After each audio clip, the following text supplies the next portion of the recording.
Привіт, народ! І сьогодні я хочу з вами поговорити про Єрмака і про інтерв'ю Єрмака.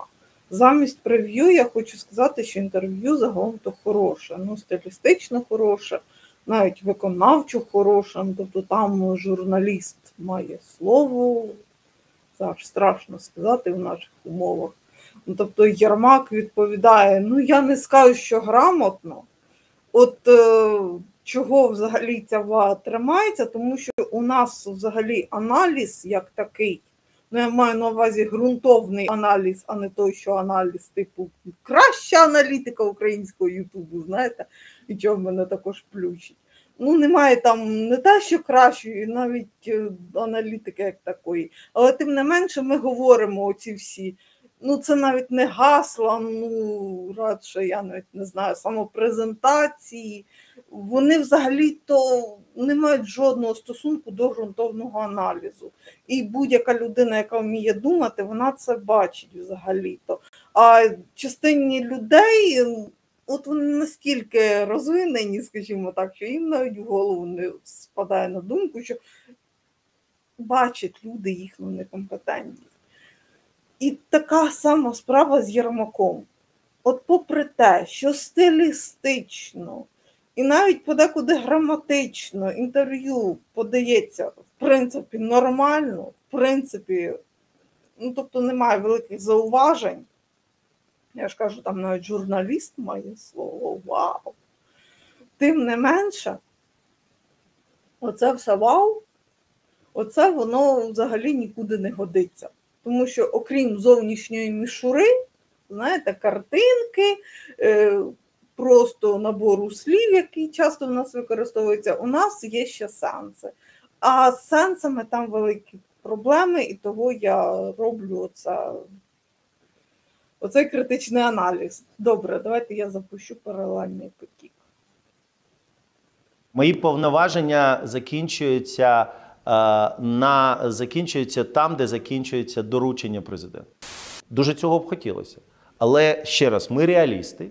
Путін може бути тим представником Росії, з яким ми готові зустрітися? Я думаю, що дуже рано про це говорити.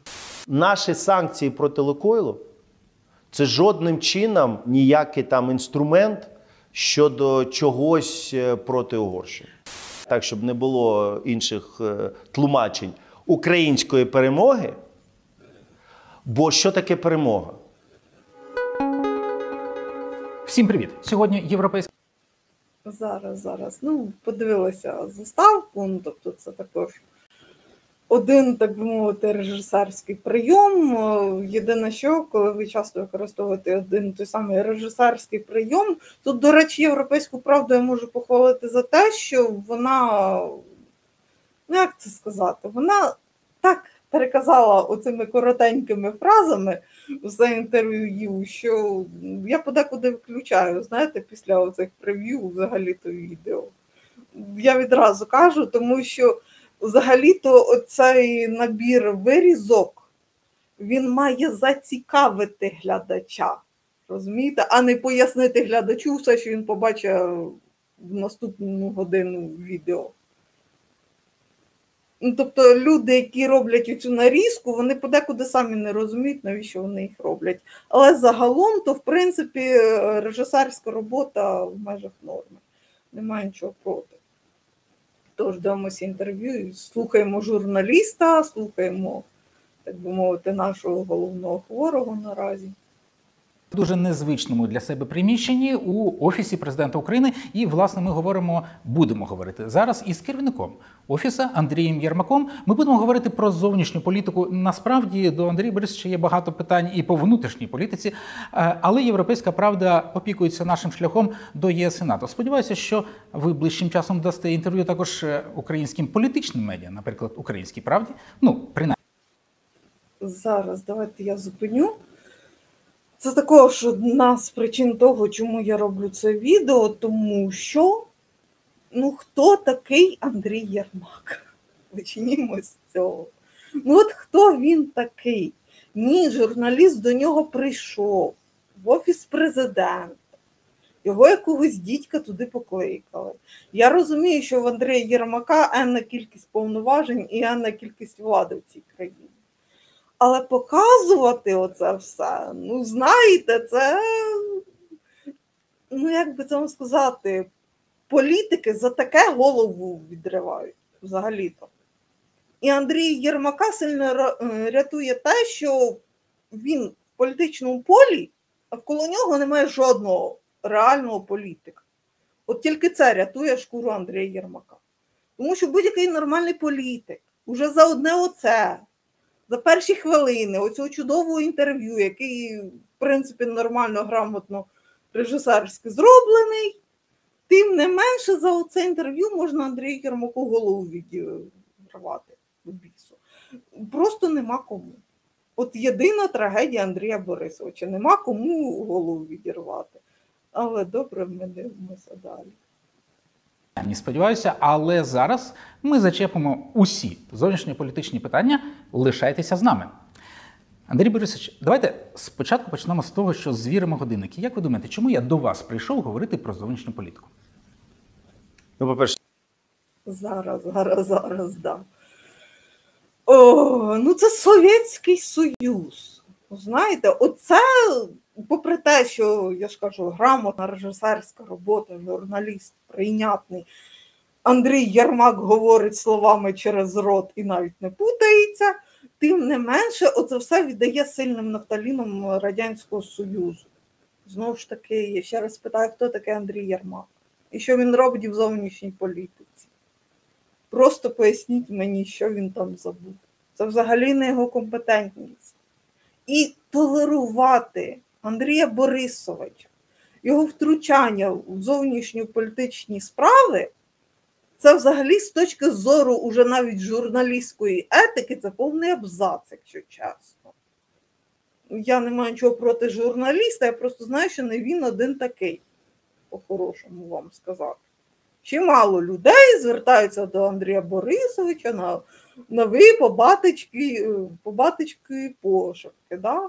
Клас. А хто такий цей Андрій Борисович? Якої матері він лізе в зовнішню політику, хто мені пояснить?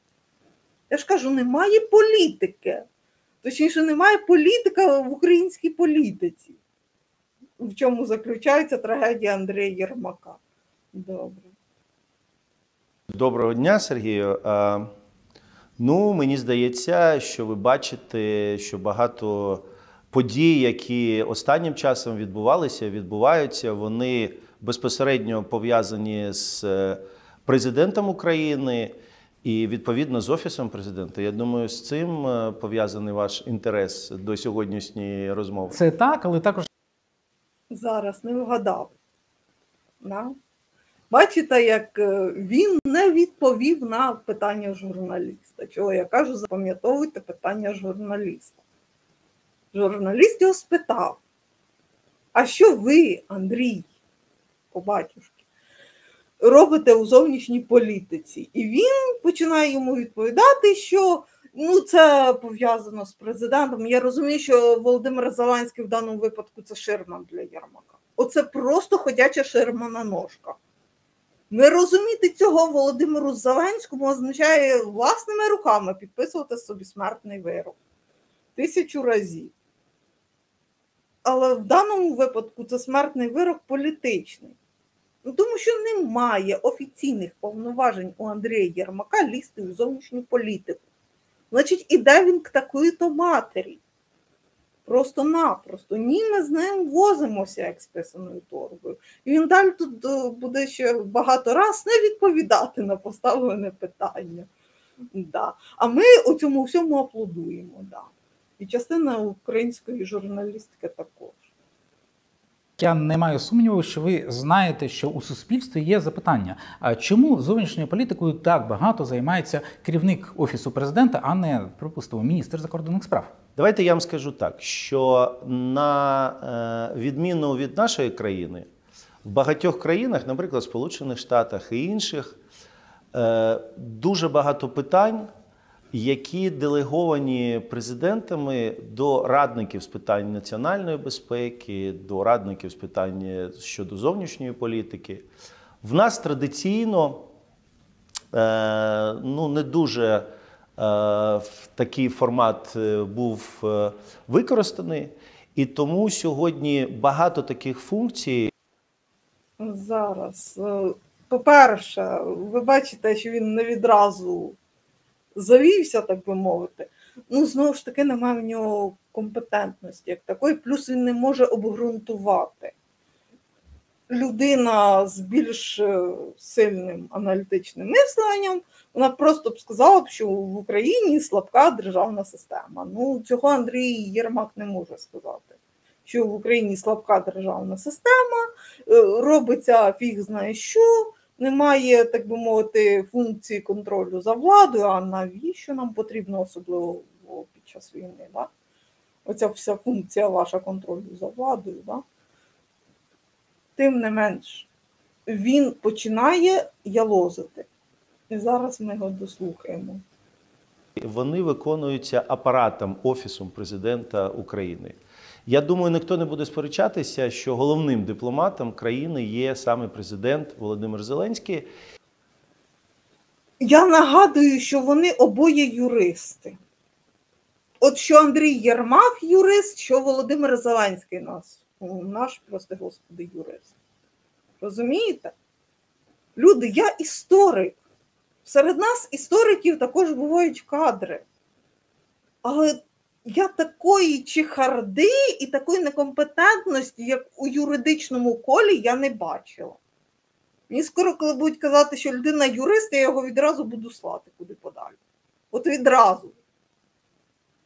Тому що, ти ж юрист, як би. Ти не пробував Конституцію відкривати, так для початку. Чи це для юриста прямо, я не знаю. Відколи президент у нас займається зовнішньою політикою? Як він то може займатися зовнішньою політикою? Він займається зовнішньою політикою. Але він не втручається у зовнішні політичні справи. Це раз. По-друге, до Володимира Зеленського у нас все ж таки працювало Міністерство закордонних справ. Це два. І по-третє, якщо ти вже лізеш не в своє корито, то, будь ласка, покажи, що ти там компетентна. А коли людина некомпетентна і їй за це ще аплодують, даруйте, народ, це не налазить на жодну голову. І оце ж виправдовує оцю всю систему Андрій Єрмак. Розумієте, в чому фокус? Це взагалі повний вирок Україні як державі, по-хорошому. Тому що це не робоча державна система. Особливо з такими юристами, як у нас, я так відчуваю. І ми бачимо це по результатам. І тому, безумовно, як керівник Офісу Президента, виконуючи доручення президента, я займаюся багатьма питаннями. В цьому сенсі я працюю, якщо порівнювати, як в інших країнах працюють радники з питань національної безпеки. І саме тому я спілкуюсь з колегами. Отакі у нас політики, Він працює як радник з безпеки. От зовсім одне й те саме, Андрій Борисович. От ви майже вгадали. Майже, тільки не факт, що вгадали. Розумієте, в чому фокус?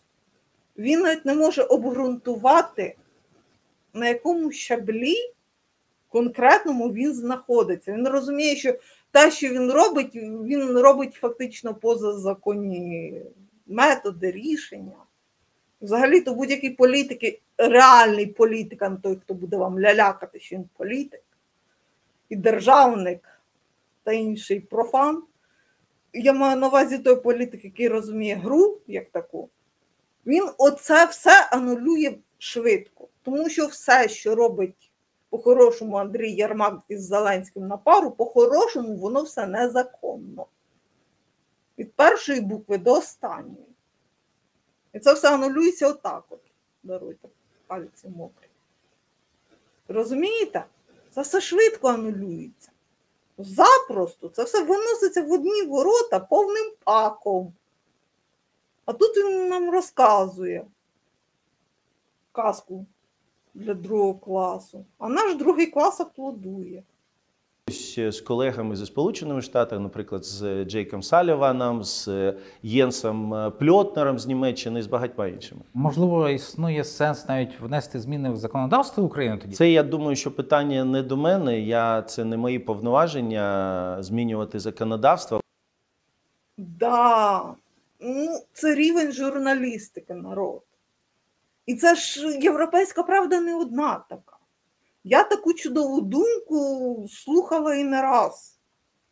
Ну, тобто, наші люди, прости мене, Господи, журналісти, пропонують нашій владі змінити Конституцію під себе. А знайдуться ще експерти, розумієте, які будуть казати, що, по-перше, війна все спише, да. Я чула таку грандіозну думку. Далі, добре, вже не згадаю відразу. Ну, тобто у нас там є чимало оригінальних думок, які насправді отако от вичитані, розумієте? І це все експерти. Це у нас такі експерти, а журналісти це ж пропонують. Ви пропонуєте владі незаконні речі, ви хоч це розумієте. Та не дай Бог цей період будуть історики аналізувати, розумієте ви це чи ні? Це просто будь-який середняцький історик скаже, люди, ви там всі були нормальні. Ну як це, якщо у людини не виходить вписатися в систему, то давайте перепишемо під неї законодавство. А виконувати законодавство вас не вчили, ні? Да. Добре, я не буду сильно лаятися, постараюся. Законодавства або навіть виступати з ініціативами. Саме головне сьогодні досягати результату, а головний для нас результат – це перемога, це справедливий мир, це відновлення нашої територіальної цілісності. Ніяк у нього не вийде. Ніяк. Знову ж таки, тому що не дотримуються взагалі-то системи. Ну, немає у них розуміння, як працює система. А як ви нагнете одну систему, маю на увазі державу Росія, в даному випадку, якщо ви не управляєте і не керуєте своєю системою? Точніше, так як ви керуєте, це через пень-колоду. Ну, тобто, у війні це боротьба в тому числі двох державних систем, двох державних механізмів. Розумієте?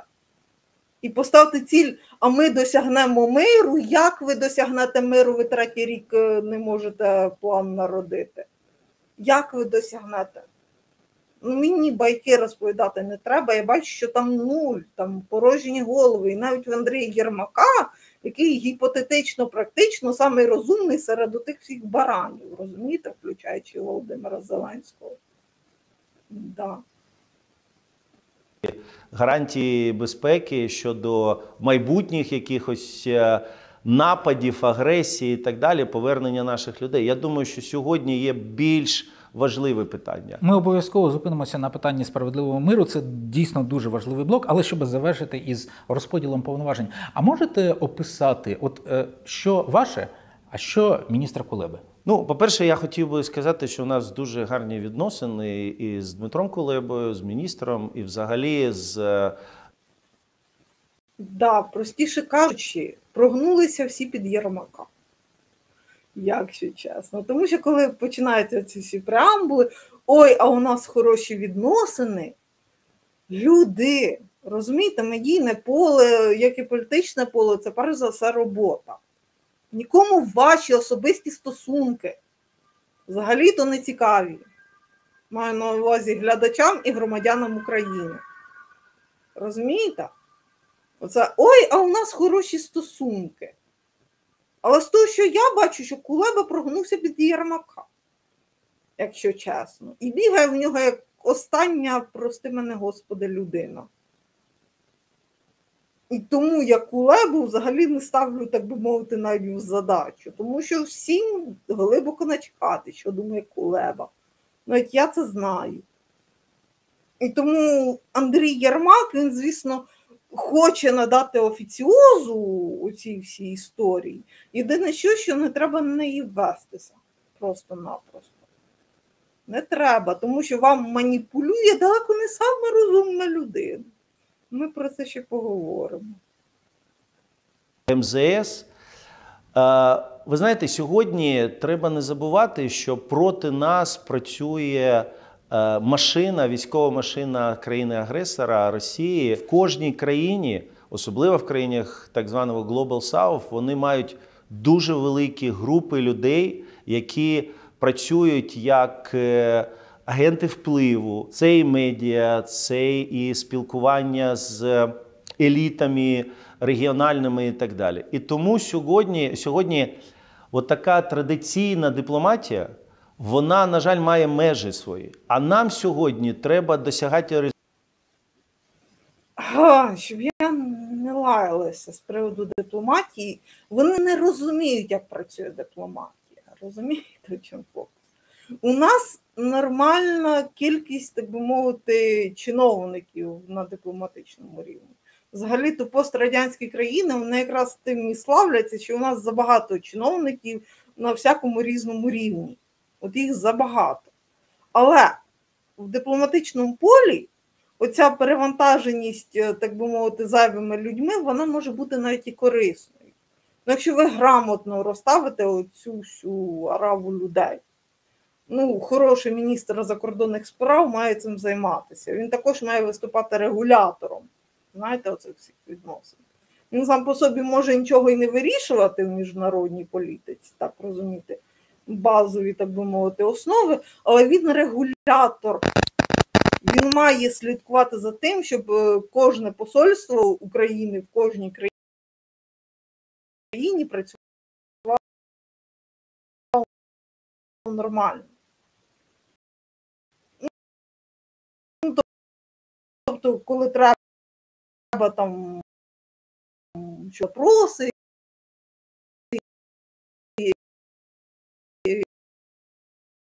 якісь там.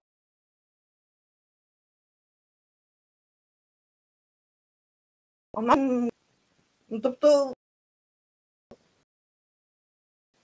ну, це просто неймовірна історія.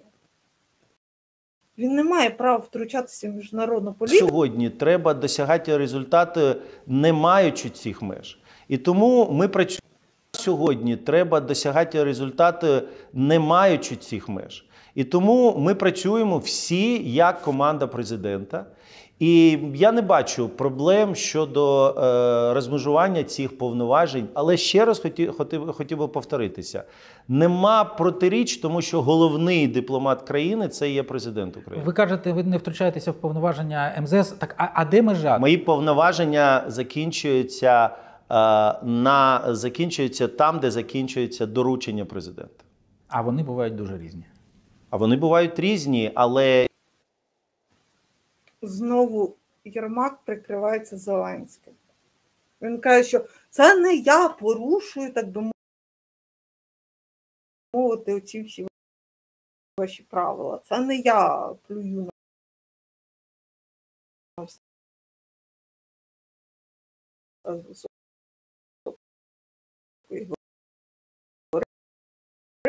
Це вам все здалося, любки мої.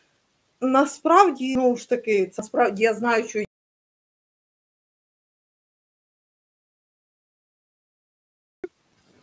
він явно розумніший за Зеленського. І тому, знову ж таки, він прикривається Зеленським. Не бачите це? Володимиру Зеленському просто смертний вирок. Вони бувають дуже різні.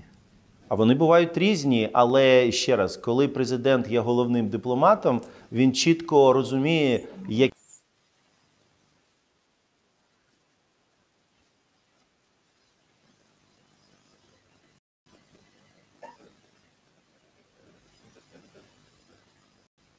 Вони бувають дуже різні. А вони бувають різні, але ще раз, коли президент є головним дипломатом, він чітко розуміє, які функції виконує МЗС, які функції виконує міністр закордонних справ. І це дуже важливо, тому що якщо... Да, ще раз кажу. Ну, тому що, якщо людина розуміє, вона може це все розкласти. От як відрізнити розумну людину від тупої. Ну, задайте їй питання. Більш грамотно ви задасте їй питання, тим більше ви побачите оце все глупство. Він говорить загальними фразами. Ну, це зрозуміло, що вони ні чорта не розуміють, чесно. Якби вони розуміли, вони могли б сказати, ой, а ми знаєте, ми там таке зробили, наприклад, в Індії, про яку я палаюся, тому що мені Індія болить сильно. Ми там, наприклад, таке зробили в Індії. Боже, а у В'єтнамі ми там так нас зустрічали. Наприклад, це просто приклад. Або, наприклад, де ми ще можемо відзначитись? Ну, наприклад, ми там з голландцями десь там вирішили так тихенько. Ну, як варіант. А не просто, що ви берете самі головні країни, топ-5, і сідаєте їм на вуха. Це взагалі не політика, не дипломатія. І взагалі окрема тема, але добре.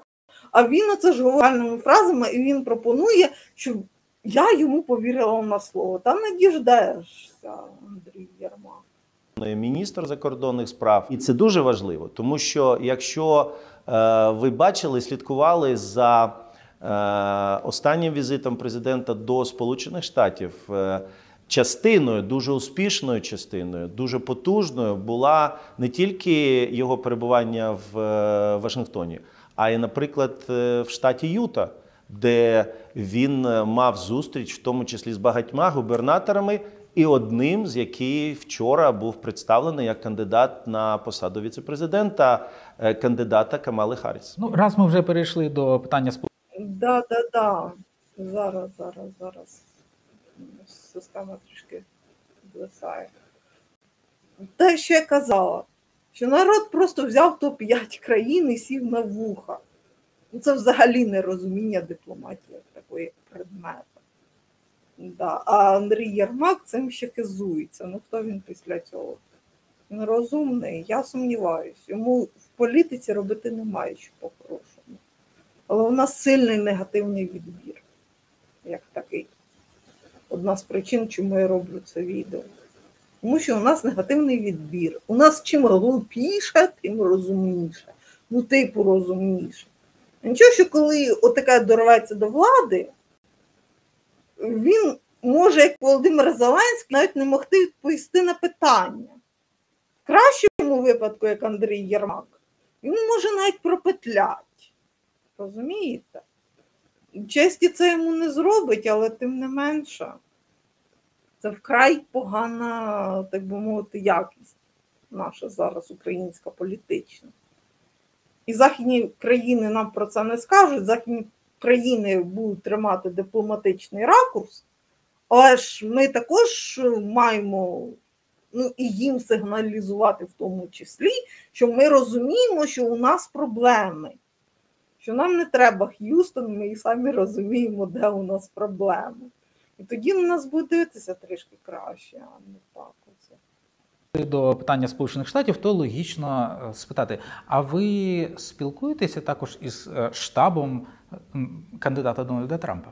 Ми спілкуємося із обидвома партіями, і це з самого початку є стратегією і політикою президента України.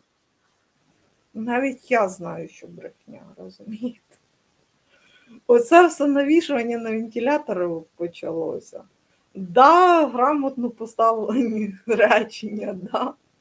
Краще, ніж у Володимира Зеленського, але фігня та сама, якщо чесно. І політикою президента України, і взагалі всієї команди ми дуже цінуємо, по-перше, підтримку всього американського народу і двопартійну підтримку, яка в нас є в Конгресі. І, безумовно, сьогодні ми працюємо з оточенням, із людьми, із штабу і кандидата Дональда Трампа, і ще до номінації, але вже кандидата від Демократичної партії, віце-президента Камали Харріс. Ну, от чекайте, ви сказали про те, що...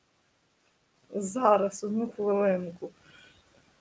Да, вони погано розуміють двопалатну підтримку, як таку.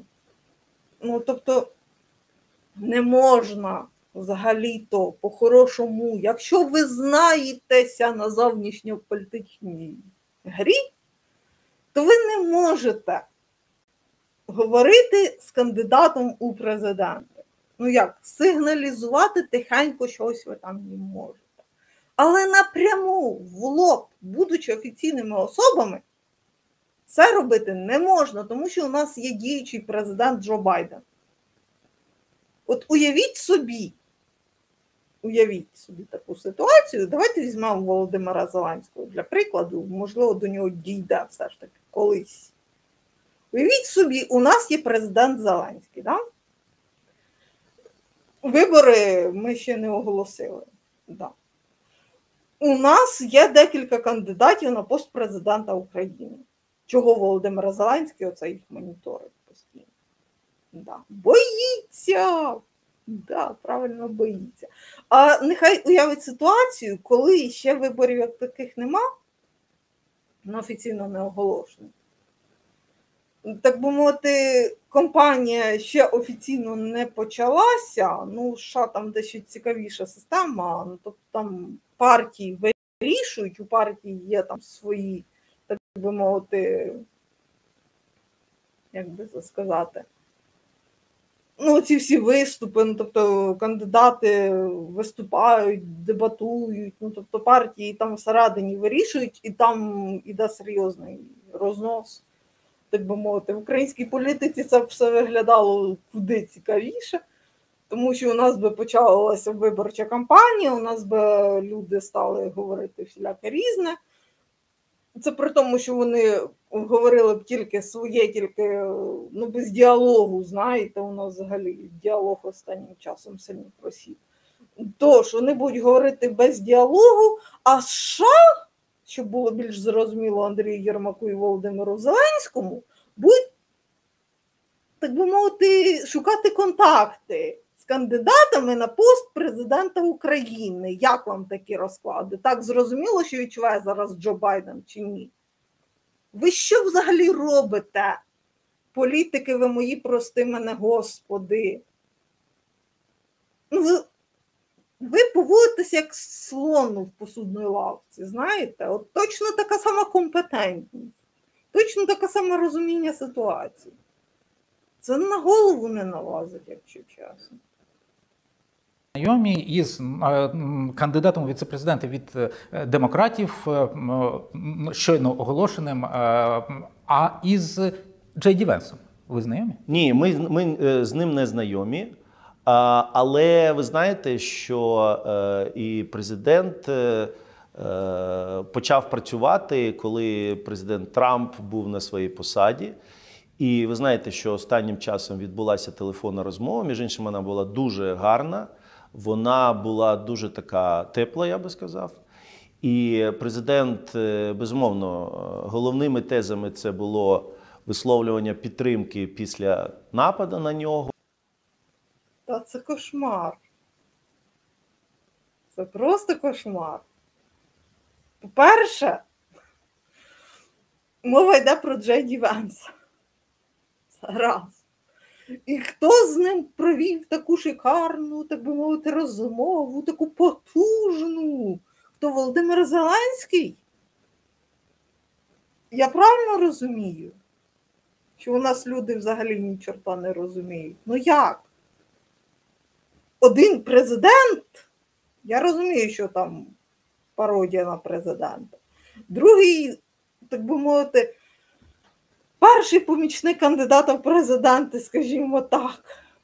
Його друга, так би мовити, страхуюча особистість. Чого ви туди полізли? Ви мені просто поясніть. От коли людина займає офіційну посаду, тільки тоді офіційні представники можуть щось там казати.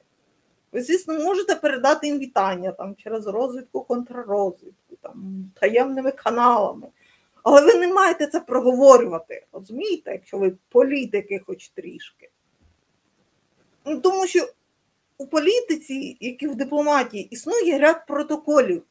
Вони не просто так виписані, тому що подобається.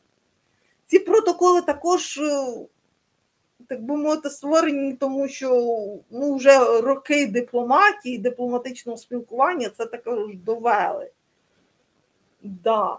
А цим двом взагалі пофіг, якщо чесно. І люди будуть нам розказувати, ой, а ми юристи, да.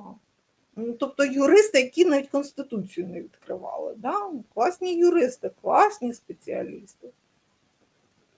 Поздоровлення з номінацією від республіканської партії, але і президент дуже чітко мав можливість сказати Дональду Трампу про те, що відбувається в Україні, про цю війну. І мені здається, що він з великою увагою це слухав. І, чесно кажучи, ця розмова, вона продемонструвала. Да, йому здається, що Трамп слухав Володимира Зеленського з великою увагою. Да? О, да. Розумієте? Це політика. І ви маєте чітко знати свого опонента. От чітко, а не те, що вам здається, от на ваш суб'єктивний погляд, до вас були щиро, так би мовити, налаштовані. А нічого, що політики – це такі зарази, які можуть грати. От чого політика часом це гра. Тому що часом політики грають занепокоєність, наприклад, або грають турботу, або грають те, що вони уважно слухають. Да, оце все гра. Ваша задача зрозуміти, про що реально думає ваш опонент, а не те, що вам здалося. Багато кому також здалося, знаєте. Да. Ну, не можна таке допускати в нашій політиці. І це сама розумна людина серед самих тупих, яких ми обрали. Демонструвала велику повагу, яку має Дональд Трамп до України, до нашого президента. Але я би хотів сказати дуже важливу річ. Сьогодні, і мені здається, це наше головне завдання, бо вибори в Сполучених Штатах – це вибори американського народу. Нам дуже важливо, щоб обидва штаби, обидва кандидати, люди навколо чітко розуміли, по-перше, навіть, я би сказав так, на щоденній основі і за допомогою нашого посольства в Сполучених Штатах, що відбувається в Україні. Чітко розуміли, на якій стадії війна, чітко розуміли нашу стратегію. І, чесно кажучи, мені здається, дуже важливо, щоб у обох кандидатів дійсно був план української перемоги. І була стратегія. Да. О, просто мені хочеться зараз лаятися, але я видихну. По-перше, це США мають знати, що відбувається в Україні. Да? Обидва кандидати. І обидва кандидати мусять мати план, якого немає ні в Єрмака, ні в Зеленського, як їм бути з приводу України. Як ви класний, так би мовити, перехід, перекладання відповідальності з хворої голови на здорову, га? І це все у нас, так би мовити, топ-інформація українського Ютубу. Тобто це все споживається навіть без аналізу. Повного. Да. Ну як, США велика, могутня країна, да. США це заробили кров'ю і потом, всім раджу, так би мовити, напружити голови, засучити рукава, і кожен, дехто гаразд, там і працювати. Тому що США по-хорошому нам не зобов'язані, але так, США, вони гуманітарна країна в тому числі, вони виступають за гуманні цінності і так далі і тому подібне, а оці два, вони беруть оце все і використовують. Єдине, що це вкрай погане розуміння політики як такої. І люди, ми збираємося виграти війну з цими людьми. Я вже не беру Зеленського, тому що з Зеленським там просто немає з ким розмовляти, якщо чесно. Ну, Андрій Єрмак, ну, йо-майо. Я так сподівалася, що він вже ж хоч щось скаже внятно, зрозуміло. Ніфіга. І була стратегія української саме перемоги. Кажуть, що Дональд Трамп навіть сказав президенту Зеленському, що щоб той не слухав розповіді про те, що він поступиться Путіну, тому що це неправда. Так, це було сказано. Я знаю про це, що не треба зважати увагу на якісь фейк-ньюс, які з'являються, що він чітко розуміє, що це за війна, і дійсно Америка підтримувала і буде підтримувати Україну, і це дуже важливо. Дональд Трамп приїде до України? Давайте я це проговорю. Да, ну тут нам сильно допомагає те, що Трамп невеликий гравець. Ну, тобто Трамп, він у нас більша людина, так би мовити, простих торгових зв'язків, скажімо так. Ну, тобто Трамп не може зіграти. Але якщо б, наприклад, їм би потрапив на очі грамотний політик, який би їх би зіграв в темну, ці двоє навіть би не зрозуміли, що відбувається. І вони прийшли в наше сире українське поле, сказали: люди, ми домовилися. І почалися такі потужні заголовки. Володимир Зеленський домовився, Єрмак також там був поряд, українська дипломатія рулить, ви не розумієте, все це інакше, да.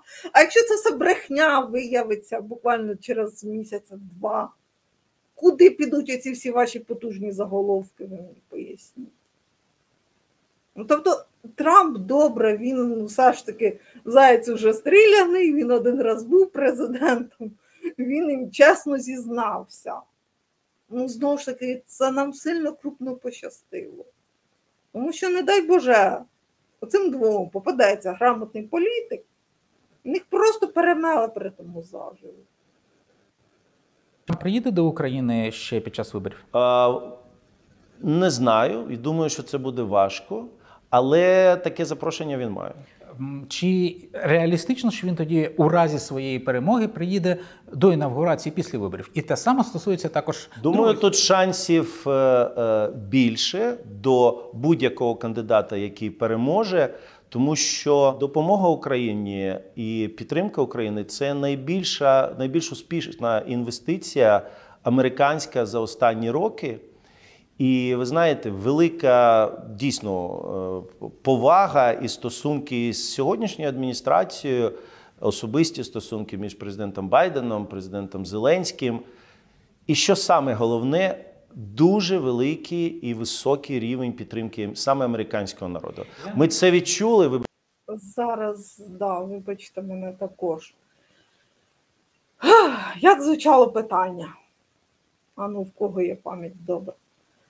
Звучало питання, чи приїде наступний президент США до України? По-перше, адекватність зашкалює. Уже у того, хто задав це питання. Ну, ви самі подумайте, Україна воююча країна, це раз. До нас приїжджати може бути банально небезпечно. Розумієте? Ну, журналіст, який це запитував, мав би трішки думати. Але справа в тому, що йому опонує Єрмак, який явно не має і тих потужностей. Він починає навалювати на вентилятор, ну, як ми вміємо, як ми любимо, да? Він навалює на вентилятор, каже, ну, да, ну, обов'язково, це ж така честь, це те, що ми хочемо слухати. Розумієте? Те, що говорить Єрмак, це те, що ми хочемо слухати, а не те, що є насправді. Розумієте? По-перше, що такого є в Україні, що матиме просто стратегічну цінність для США? І що майбутній президент США от кров із носа до нас приїде. От самим першим. А ну скажіть мені таку стратегічну перевагу, я дуже сильно хочу її почути. У нас немає такої стратегічної переваги. У нас буквально при владі даруйте розпиздяї самі натуральні. І оцей самий розумний серед самих недалеких. Розумієте, в чому фокус? Яка у нас стратегічна перевага? Що такого може запропонувати Україна, США? Майбутню перемогу, да? Ну, гіпотетично, практично так. Але ви не забувайте про те, що стратегічно у нас шальки терезів зараз плюс-мінус рівні. Ви, стратеги, про це подумали? Що зараз Україна з Росією увійшли в паритет. І що бабка сильно надвиє і гадала, на яку сторону повернуться шальки терезів. Звісно, мені також хочеться, щоб на нашу сторону. Але для цього треба думати, в тому числі головою, розумієте? Він може це подумати?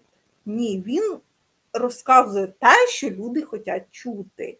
І при нашому перегрітому українському Ютубі це все залітає класно. Єдине, що толку з його слів повний нуль, якщо чесно. Навіть відчули, це дуже було важливо, що президент був у Юті, тому що іноді в Вашингтон, Нью-Йорк і так далі ти не можеш відчути, наскільки оцей рівень підтримки простих американців. Але ми це просто відчули під час зустрічі з різних.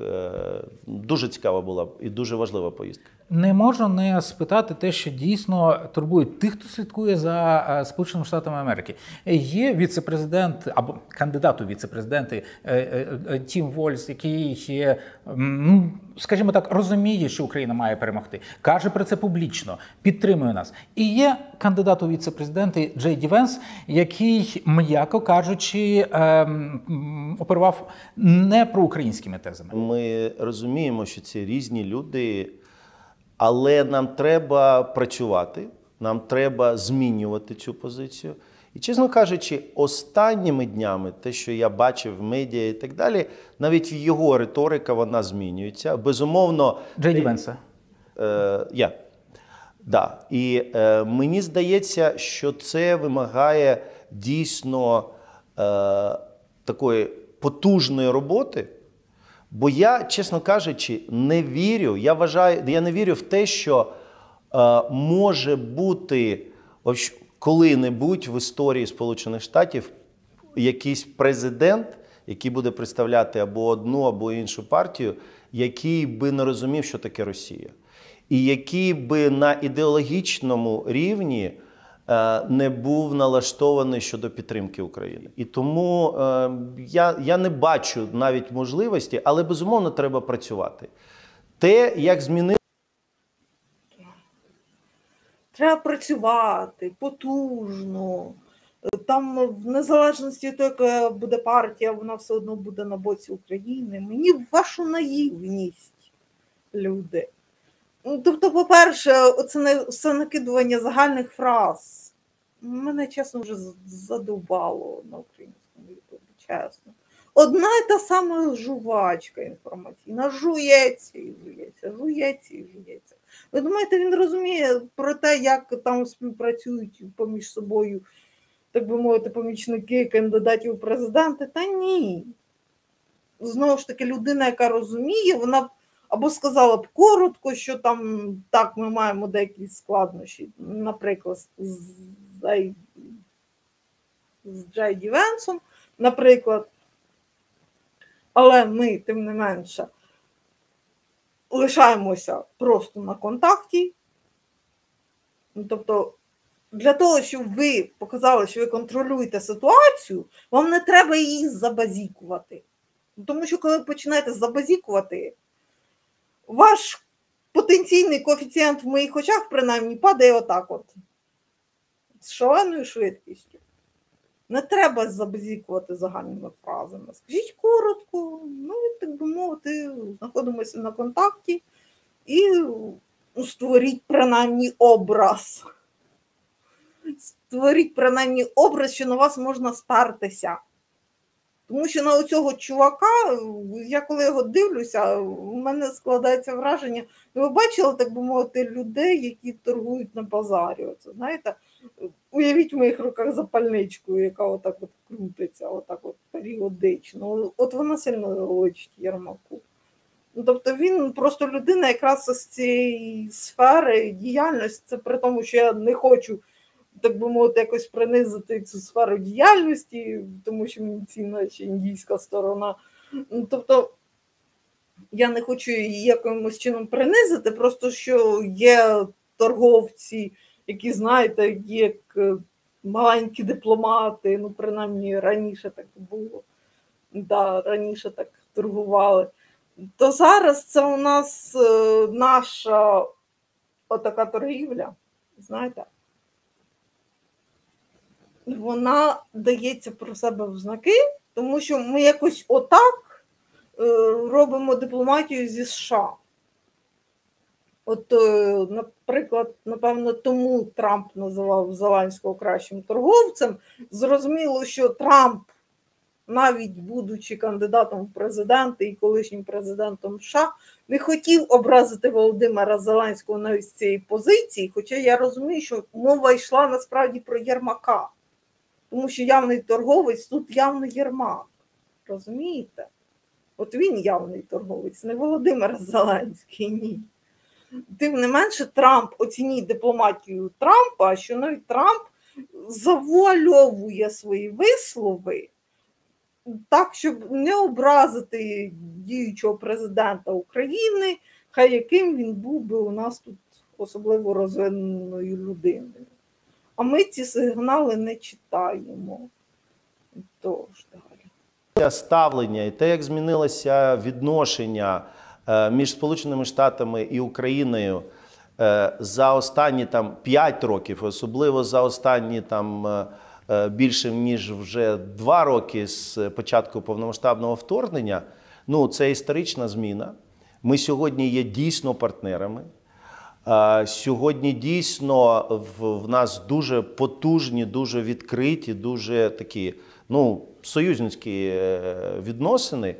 І саме тому я не вірю в те, що будь-який президент Сполучених Штатів, він буде по-іншому налаштований. Давайте закриємо поки питання США. Зараз, да, мені його наївність, якщо чесно.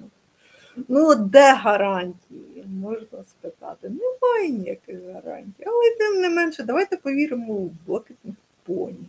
США і перейдемо до іншого надзвичайно важливого для українців питання. Це питання завершення війни, перемоги України, миру. Ми вже побачили, що відбувся перший саміт миру, і чуємо постійно від президента Зеленського, від вас, заяву про те, що нам необхідно провести другий, причому якнайшвидше цього року, можливо, навіть до листопада. Куди ми поспішаємо? Проведу такий мостик між вашим попереднім питанням і тим, що ви зараз поставили. Я хотів би відмітити потужну участь віце-президента Сполучених Штатів Камали Харріс в першому інаугураційному саміті. Це дійсно було дуже важливо. Вона мала дуже сильний виступ. Що стосується другого саміту, дуже важливо, щоб було чітке розуміння. Зараз, одну секунду. Бачите, як він не відповів от буквально з першого разу на запитання, тому що справа пішла про саміт миру, і тут він втюхує Камалу Харріс. Ну, напевно, тому що прилетів привіт від Камали Харріс, і він, так би мовити, включив політика. Да, ну, треба хоч комусь тут включати політика, він включив політика і, так би мовити, показав реверанси Камалі Харріс, сказав, мов, окей, дамочка, я тебе бачу, так би мовити, все добре, все потужно, ну, трішки брехня, ну, тим не менше. Ну, таке, ну, зараз він також буде довго петляти. Перший саміт, він був інаугураційний. Дуже важливо. Зараз. Отут мене просто прорвало. От зараз велике вітання всім язикам в Офісі Президента, от чесно. Перший саміт був, виявляється, інаугураційним, да? Юристи! Ви знаєте, хто взагалі-то є джерелом влади в Україні, га? Відколи перший саміт у нас інаугураційний? Де? З якої, так би мовити, з якого переляку він там інаугураційний? Він інаугураційний тому, що Володимир Зеленський по-хорошому, покладаючи руку на серце і на інші органи, має умовну легітимність. Не треба мені розказувати про повну легітимність. Він умовно легітимний, тому що ми всі домовилися, що ми його під час війни не б'ємо. Але це не означає, що йому не прилетить як останній шавці після війни. Розумієте? Це по-перше. По-друге, оці ж двоє, оці ж два гаврика. Я так розумію, це була ідея Єрмака, тому що, як казали самі чесні язики з Офісу Президента, що оцей перший саміт – це буде презентація Володимира Зеленського. Да? Що людина казала язикам з Офісу Президента натомість, науці невідомо. Але ми і це, так би мовити, проковтнули, тому що ми ж не аналізуємо. Розумієте?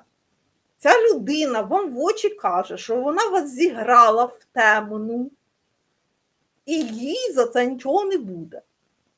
Давайте йому за це ще поаплодуємо, да? Клас. Він не мав права це робити, це по-перше. По-друге, говорю як історик-юристу, що жоден саміт не може мати інаугураційні, так би мовити, повноваження. Нехай юристи не забуваються, і нехай час від часу, так би мовити, відкривають Конституцію.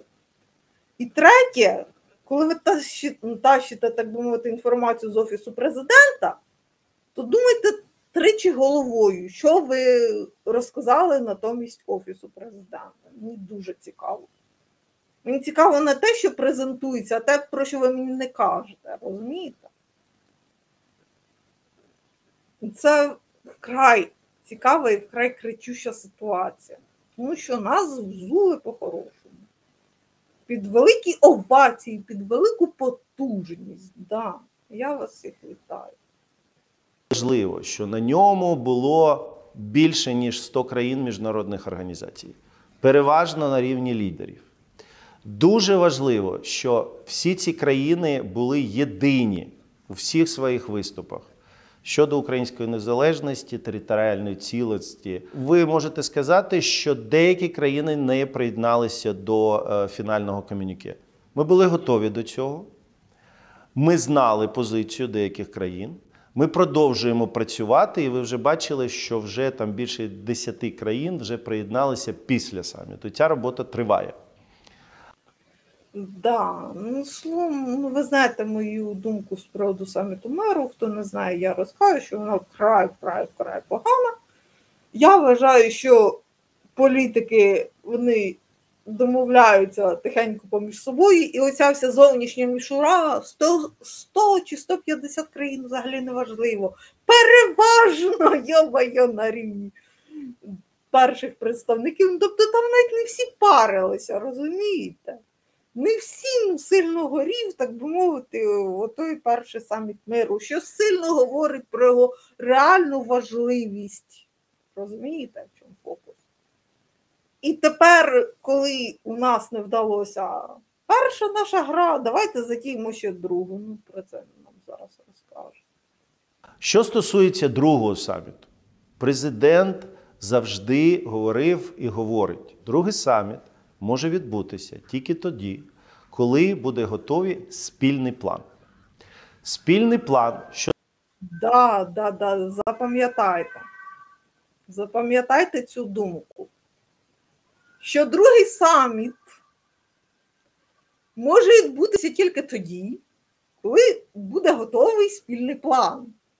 Питання до глядачів: спільний план у нас є? Немає. У нас навіть немає навіть нашого плану, не те, що спільного. Тобто ми на першому саміті не домовилися. Да. Андрій Єрмак нам сам про це розказав. Далі, який нафіг другий саміт миру? Хто мені пояснить? А він зараз буде навалювати на вентилятор, як у нас це люблять на українському ютубі. Зараз. Трошки глючить. Що це таке? Є формула, яка складається з 10 пунктів. Але як формула, яка була анонсована президентом більше ніж 2 роки тому, це просто були назви цих пунктів. Одразу після Джеди, зустрічі на рівні радників з питань національної безпеки, було узгоджено рішення щодо створення тут в Києві на рівні послів, експертів 10 робочих груп, які нон-стоп працюють по сьогоднішній день, які вже напрацювали. Я так підозрюю, ніхто там не працює, ви просто, так би мовити, зайняли людей. Ви просто зробили розумний вигляд, якому я не вірю. Сьогоднішній день, які вже напрацювали реалізацію кожного з цих пунктів. Конкретні кроки і конкретні строки, що необхідно для виконання кожного з цих пунктів.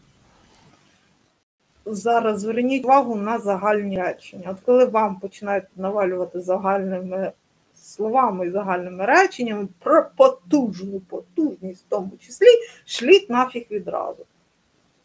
Є абсолютно зрозумілі пункти. Із цих ми почали на першому інавгураційному саміті. Є більш важкі, такі як відповідальність, такі як виведення російських військ, територіальна цілісність і так далі. Відновлення територіальної цілісності. І важливо, що сьогодні, після першого інавгураційного саміту, поставлено завдання всій команді. Зараз. Не палимося ми зовсім. Да? З інаугураційним самітом 2 юристи сидять при владі. І частина наших юристів оце все слухає. Який нафіг інаугураційний саміт? Чого я не знала про перший саміт? Да? Ну, люди, у людей навіть бракує клапки якось зашифруватись. Розумієте? У чому політика – це гра інтелектуалів? Тому що ви далеко не про все кажете. Те, що ви кажете, ви говорите, так би мовити, ну, не настільки загальними фразами, як Андрій Єрмак, ну, ви говорите про багато чого цікавого, так би мовити, займаючи слух свого слухача і відводите його від головних, так би мовити, пріоритетів. Що робить Андрій Єрмак? Він просто так в лоба й каже, через що в мене сильно великі претензії до язиків на Банковій, от сильно великі претензії. Я не розумію, ну там правда всі такі ідіоти, чи як вас назвати після цього? Ви розумієте, що це смертний вирок взагалі-то. Мало того, що язики на Банковій тріпаються, люди базіки по-хорошому, це знахідки для шпигуна. Ваше щастя, що, так би мовити, Росія, маючи, так би мовити, також свою грамотну сітку оцих всіх шпигунських історій, навіть вона не використовує всю свою сітку на повну потужність і думає, Росія вкрай примітивно в цій сітці. Не дай вам, Боже, потрапити на грамотного шпигуна, просто був би абзац. Ну, це просто смертний вирок. Зеленського після оцієї фрази, уже вдруге, між іншим, за час інтерв'ю, Зеленського можна відразу впаяти імпічмент. Запросто. Тому що який зараз, тут мене підтримують трішки. Тому що який інаугураційний саміт може бути, який ці два вирішили, що їх типу визнали всі? Ну ви правда, дівчатка, такі наївні? Всі чудово розуміють, що підтверджує чи скасовує легітимність тільки народ. Розумієте? Тільки народ.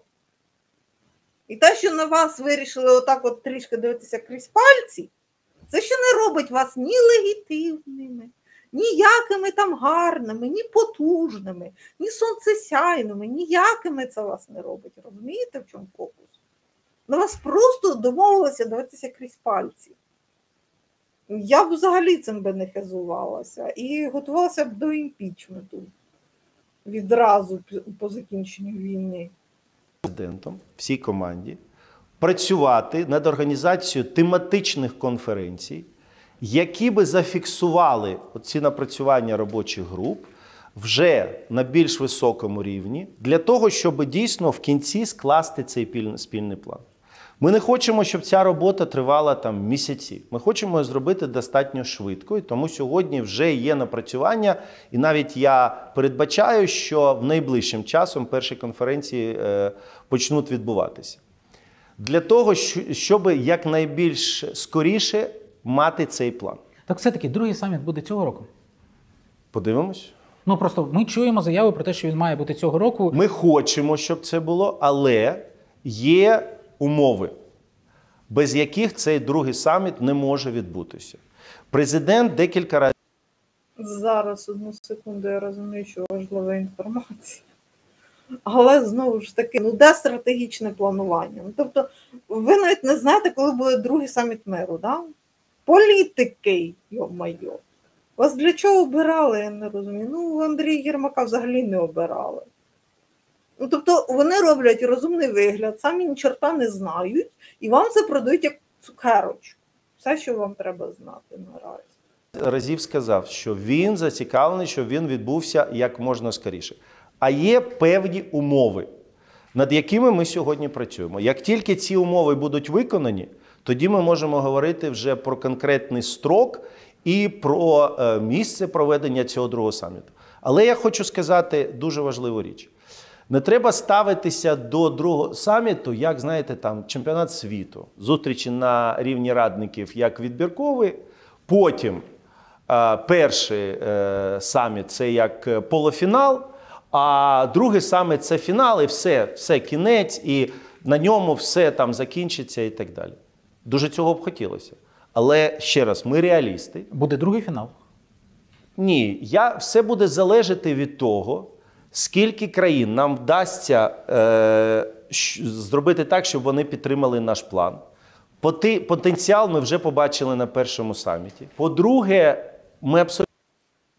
Зараз два слова, де я хочу такого розуміння. А якщо жодна з країн на наступний саміт, другий, не приїде?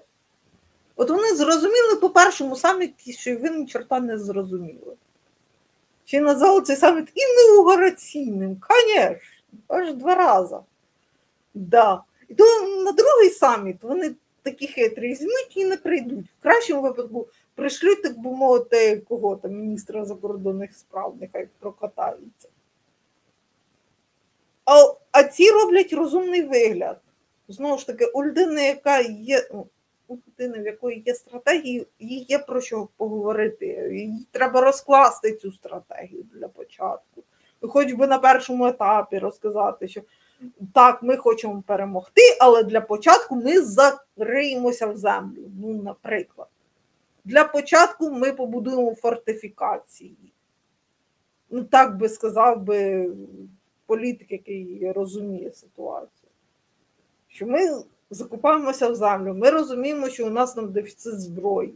І коли у нас дефіцит зброї, що ми робимо? Ми не йдемо в контратаки і ми не воюємо людьми, ми просто зариваємося в землю. Держава виділяє кошти, підбирає грамотних підрядників, слухається в усьому військових, тому що треба побудувати доти і дзоти, а звичайні будівельні компанії, я не думаю, що це потягнуть, або потягнуть після того, як їм військові пояснять. Словом, там також буде довга свадьба. Тим не менше, після цього всього ми окопаємося, ми, так би мовити, візьмемо на себе російський удар, бо куди ми дінемось. Ми виснажимо противника, і тільки після цього, коли ми покажемо нашим союзникам, що ми вистояли для початку, ми систематично виснажуємо противника, дайте нам більше зброї, ми там підготуємо заводи і так далі і тому подібне, налагодимо виробництво. Усно є про що говорити політику, розумієте? А цей же ж носиться з мішурою другого саміту миру. Не маючи банального розуміння, куди ви рухаєтеся, ви ніяк не зможете продати цю ідею нашим західним партнерам, навіть маючи у себе Єрмака, який любить оце все продавати, все підряд, у вас не вийде. Розуміємо, що ніякого сенсу, ніякого в будь-яких перемовинах з країнах-агресорів, отаких прямих, Ну, по-перше, на сьогодні не існує. А взагалі ми не бачимо в цьому, ну, якоїсь там... Ми не бачимо в цьому результат, який потрібен Україні. Чекайте, я на цьому маю зупинитися, тому що якраз про участь країни-агресора часто і звучить, що вона має взяти участь. А я щас закінчу, ви зрозумієте. Тому нам дуже важливо план, підтриманий більшістю країн. Я все ж таки сподіваюся, що наша щоденна робота, навіть з країнами, які сьогодні не приєдналися до комюніке, вона приведе до того, що ці країни теж будуть з нами, як ті, що підтримують цей план. Бо він... Зараз, він нічому не відповідає, але він нам зараз пояснить. Тим не менше, ви розумієте, от ви, прослухавши його, ви зрозуміли, як буде безпосередньо взаємодіяти Україна з Росією, га? Ми сядемо на голову нашим західним партнерам. Ну окей, сіли ви на голову, ножки спустили, далі що? Ви шукаєте міжнародної підтримки. Чого конкретно? От люди не розуміють, що наша підтримка наших західних партнерів в останню чергу базується на нашій внутрішній політиці, тому західні партнери нас систематично туди тицяють. А ці ж займаються зовнішньою мішурою, вони думають, їх це робить хоч якимись політиками, не робить жодним чином. Тому що вони озвучують публічно. Вони всі говорять про принципи Організації Об'єднаних Націй, вони всі говорять про міжнародне право, вони говорять про територіальну цілісність. Що стосується участі країни-агресора, президент, представники команди завжди говорять одне і те ж. Можлива участь представника Росії на другому саміті, якому може бути переданий оцей план. Така можливість існує. Зараз, якого у них по факту немає, да? Ви слідкуєте за логікою? Будь ласка, слідкуйте, тому що я тому і зробила це відео, тому що це неможливо слухати, навіть Єрмака. Існує. Це не означає, не треба ставитися до другого саміту, що другий саміт це буде якийсь початок перемовин з Росією. Ні, не про це йде мова. Ми хочемо, щоб навіть оцей початок такої зустріч, на якій можна передати цей план, вона відбувалася не Україна-Росія. Воно відбувалося у присутності всіх тих відповідальних країн, які йдуть з нами цим шляхом, які підтримали наш план і які знаходяться за столом. Путін може бути тим представником Росії, з яким... Зараз. Тобто він, по-хорошому для мене, він не розуміє ситуацію. Тому що я як історик можу прокоментувати, що взагалі жодним чином Російська Федерація на це не піде. Це раз. Тобто її треба буде сильно змусити. А у нас поки що немає таких сильних ресурсів, щоб її змусити. Якщо чесно. Навіть історія в Курській області, вона також про паритет. Це не той випадок поки що. Це не той важіль. Тому що в Росії є контрважелі, які нам зараз чомусь не хочеться чути. І що грає проти нас, тому що ми брешемо самі собі. І тому зрозуміло, що брехня Єрмака зараз падає прямо, так би мовити, найбільш лояльно і найбільш гарно на вуха наших громадян. А це погана тенденція. Бути тим представником Росії, з яким ми готові зустрітися? Я думаю, що дуже рано про це говорити. Хто може, навіть ви ставите питання, по-перше, Путін в багато країн сьогодні не може приїхати, а по-друге, це залежить дуже важко. Не тому, що я не хочу вам відповісти на це питання. Це означає, що відповіді ні щодо зустрічі з Путіним немає. Бо раніше звучало, що ми в принципі не будемо контактувати, тепер вже... Дивіться, сьогодні цю відповідь навіть не я даю, а дає рішення Ради національної безпеки і оборони. Ми вже почули від... Зараз. Та ви що, вони згадали про РНБО, да? Чого б то раптом? Вони раптом згадали про РНБО. Вони до того РНБО чудово посилали, куди тільки хотіли. Звідки така, так би мовити, увага до РНБО? Представників Росії офіційних і від Кремля, від товариша Піскова, і від його подруги Захарова, яка представляє воєнного злочинця Лаврова, що Росія не поїде на цей саміт. Якщо на другому саміті буде представник Китаю, буде представник Бразилії, ну, я вже говорю про всі, безумовно, всі представники країн, які були на першому інаугураційному, я говорю про тих, хто додасться.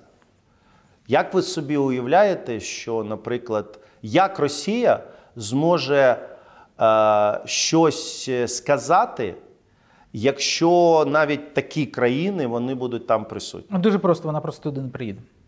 Ну, це більш-менш очевидно, що офіційний Кремль туди не поїде. Ви знаєте, дуже важко від сьогодні, якщо подивитися так беземоційно, українські умови повністю відповідають умовам міжнародного права, принципам статуту Організації Об'єднаних.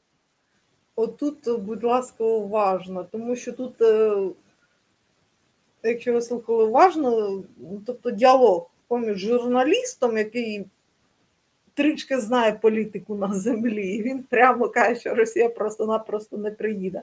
Це включає юриста, притом поганого юриста. От зараз він нам розкаже, як він вкрай поганий юрист. Об'єднаних Націй. Україна не хоче нічого більшого. Україна саме хоче справедливості. І під кожним словом, під кожним реченням, яке записано в формулу миру президента Зеленського, є проголосоване рішення Генеральної асамблеї. Це не просто вимога або умови України. Це є абсолютно рівна умовам міжнародного права. Якщо ви за територіальну цілісність, чому нема тут вашого підпису? А чому нема вашої підтримки? І повірте, ніхто сьогодні, ну практично там, не знаю, там, більшість країн світу, максимальна більшість, вони ніколи не зможуть сказати на біле-чорне. Зможуть, але давайте зупинимося на... Зараз, да, я тут згодна з журналістом. Ну, тобто, як думає Андрій Єрмак? Чому я зупинила це відео? Як думає Андрій Єрмак? По-перше, що вимоги України корелюються з міжнародним правом. Питання, знову ж таки, чого ви відійшли безпосередньо від функціональності ООН? Чому вам знадобився свій саміт миру? Ви вирішили, що ви самі класні, самі розпіарені. Да? Зараз це все сильно відіграє проти нас. Дайте дочекатися другого саміту миру, якщо ми його взагалі дочекаємося після провального першого. Тому що коли у вас провалилася перша операція, то ви, як правило, на другу не йдете. Але нашим людям то треба пояснювати. Далі, чим апелює Андрій Єрмак? Андрій Єрмак апелює міжнародним правом. Це те, що люди мені кажуть, а він юрист. Да, юрист. Да. Конституцію в очі не бачив, але він юрист. Тим не менше, він чого ще не розуміє, що юриспруденція, даруйте, але вона, так би мовити, обслуговуючий персонал політика.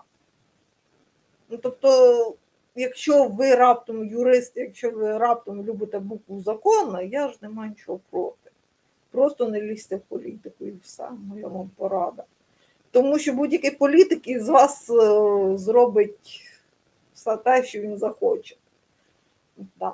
А Андрій Єрмак цього не розуміє. Він каже, ну як, ну наш є ж міжнародне право, ну як? Ну, а у Путіна є фізична зброя і багато людей. І яке міжнародне право в даному випадку? Мені поясніть. От журналіст це розуміє, Андрій Єрмак цього ніяк не допетрає. Плані. От на першому інаугураційному саміті миру було 3 питання винесено, 3 пункти із 9, скажімо. Бо 10-й пункт плану миру, він об'єднує, чи завершили війну. От із 9 ми винесли 3, ті, які викликають найменше дискусії. На другий саміт миру ми плануємо винести всі 9. Скажімо так, я не можу вам сказати чітко. Для нас, якщо буде хоча б маленька можливість сьогодні, щоб другий саміт максимально сьогодні приблизив нас до закінчення війни, до справедливого миру, а це означає, так, щоб не було інших тлумачень, української перемоги. Бо що таке перемога? Перемога – це відновлення територіальної цілісності України, це забезпечення за допомогою гарантій безпеки нашого суверенітету. Перемога – це повернення всіх наших людей. Перемога – це відповідальність військових. Я боюсь спитати, в кого він оце навчився, оце гасла. Тобто політик має пояснювати свою думку, якщо вона у нього є. А у Андрія Єрмака явно немає. Йому журналіст на диво задав грамотне питання. От на диво грамотне питання журналіст задав, а скільки пунктів ви збираєтеся винести на другий саміт миру. І цей давай загальними фразами пиляти, плюс з гаслами. Да, навчили людей гаслам, велике дякую. От тільки цієї тупізни нам якраз і бракувало. Да. Перемога – це відповідальність військових злочинців. Перемога – це отримання необхідних компенсацій для того, щоб відновити нашу країну. Перемога – це повернення всіх українських дітей. Перемога – це дійсно нова структура безпеки в Європі, де Україна точно буде відігравати одну із провідних ролей. У мене те, що ви кажете, одне з іншим конфліктує між собою. Те, що ви кажете... Повністю згодна з журналістом. У мене давно це те, що він каже, добре. Як обриси перемоги, безспірно. Знову ж таки, це є в 10 пунктах Зеленського. Да. Ви кажете про те, що навколо цих пунктів може об'єднатися все світове співтовариство, включно з Китаєм, Бразилією. Але це не так, це неправда. На сьогоднішній день я згоден. Навколо питання справедливості, тобто покарання воєнних злочинців, виплати Україні репарацій, не об'єднано навіть і близько. Може, половина із тих 100 країн готові під цим підписатися. Над питанням завершення війни в сенсі виводу військ російських, всі нібито за, але план без Росії ніхто не може скласти. От яким чином ми це поєднуємо? Ви кажете, що ми маємо намалювати план, який веде до перемоги, і під ним підпишуться всі держави світу. Це не так. Це просто не так. Згоден з вами, що не всі пункти сьогодні... Да. Ні, я згодна з журналістом, я цілком його підтримую. Тобто на Андрій Єрмак зараз повний клоун. Послухайте. З вами, що не всі пункти сьогодні мають перспективу бути підтриманими більшістю країн. А є головні пункти, для яких дуже важлива ця більшість країн. Наприклад, це які? Відповідальність, зараз відповім. Відповідальність, ви знаєте, для того, щоб організувати процес відповідальності, трибунали і так далі, чесно кажучи, не треба, щоб вся кількість країн і так далі підтримали це. І ми розуміємо, що деякі країни в силу своїх якихось національних, історичних питань і так далі на це не підуть. Навіть не тому, що вони не підтримують Україну. І до цього треба ставитися з повагою. Але дуже важливо, щоб по принциповим питанням, ведь вони всі пов'язані. Коли ви говорите, що про вивід військ і так далі, а як сьогодні можна відновити територіальну цілісність, яку всі підтримують?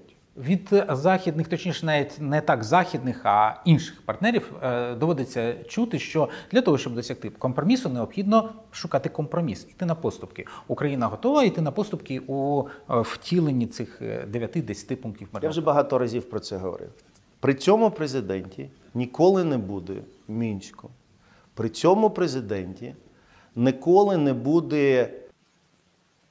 Знову почули гасло. Да? Тобто нам задаються конкретні питання, а ми сипемо гаслами. Хто навчив цьому дурному дійству? Я прямо гублюся у здогадках.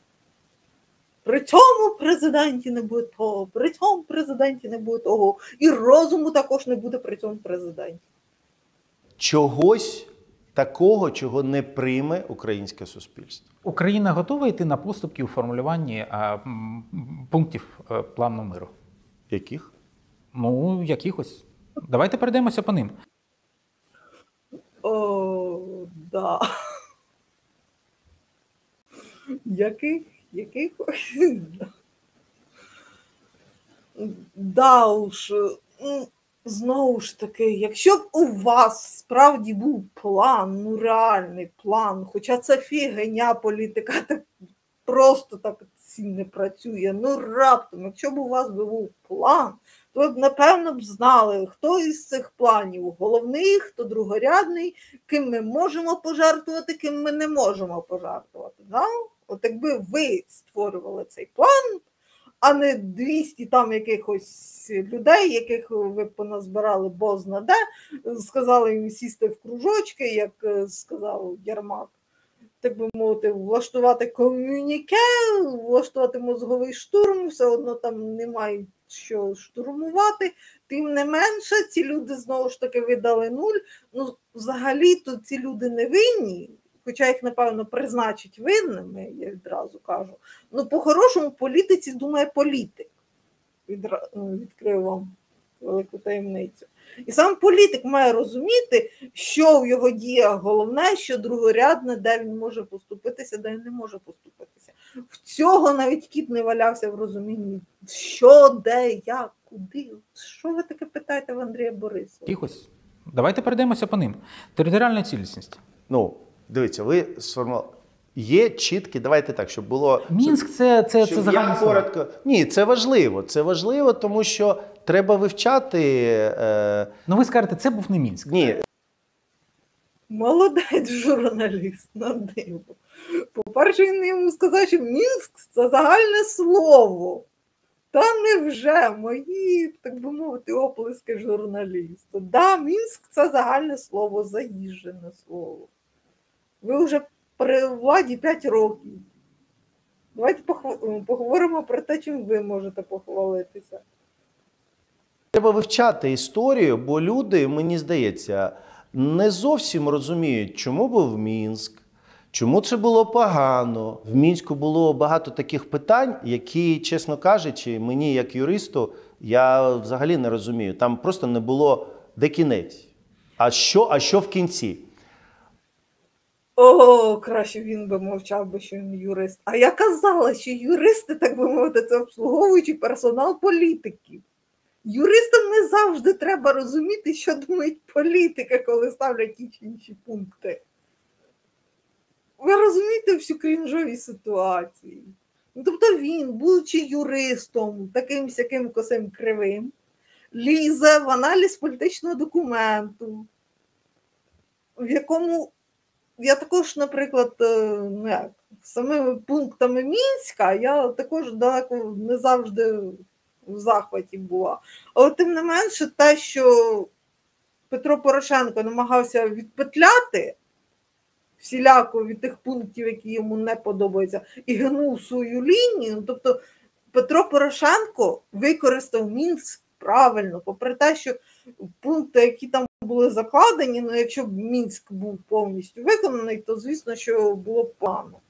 Але ж при владі не політики, вони не розуміють, що давайте так, відкрию вам, може, комусь Америку, але далеко не кожен договір виконується в повній мірі взагалі-то. Ну, тобто договори, вони заключаються от буквально для того, щоб почати танцювати, ну хоч би від чогось.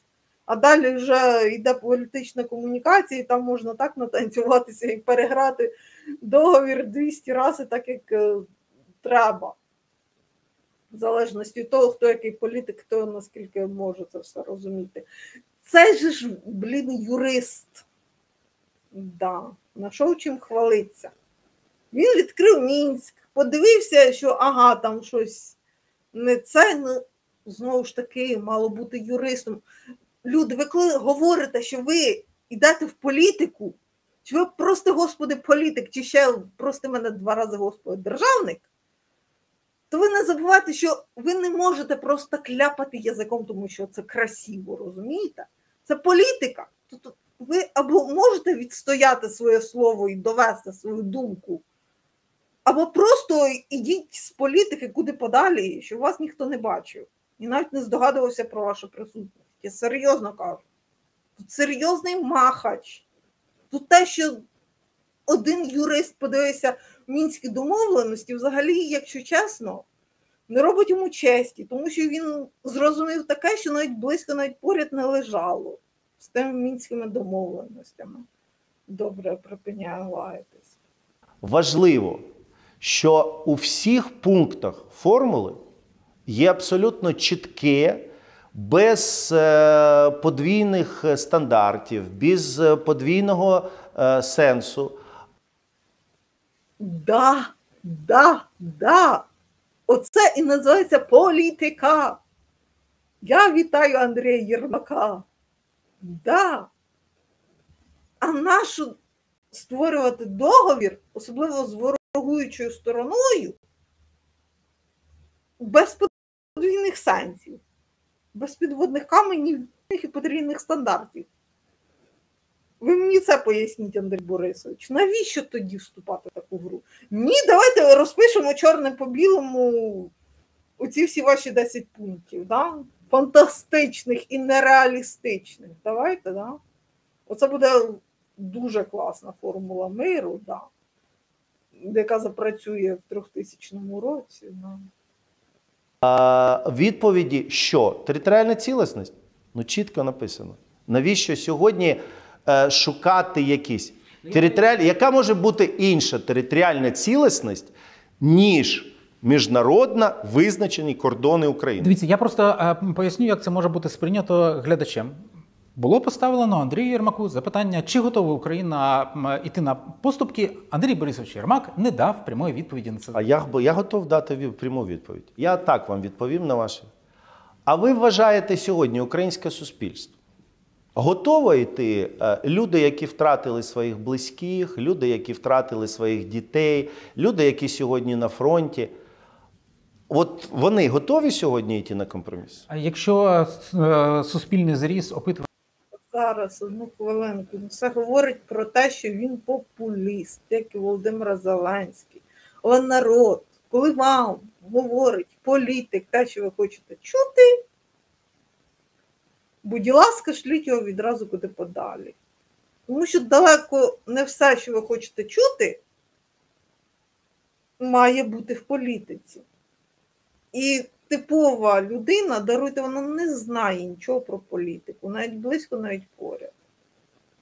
Я приводила приклад з футбольним полем, ну, тобто кожен знає, що має робити футболіст на футбольному полі. Да? Всі ми знаємо правила, всі ми знаємо, куди треба послати суддю, да, куди він має засунути свій свисток. Оце все популізм, розумієте?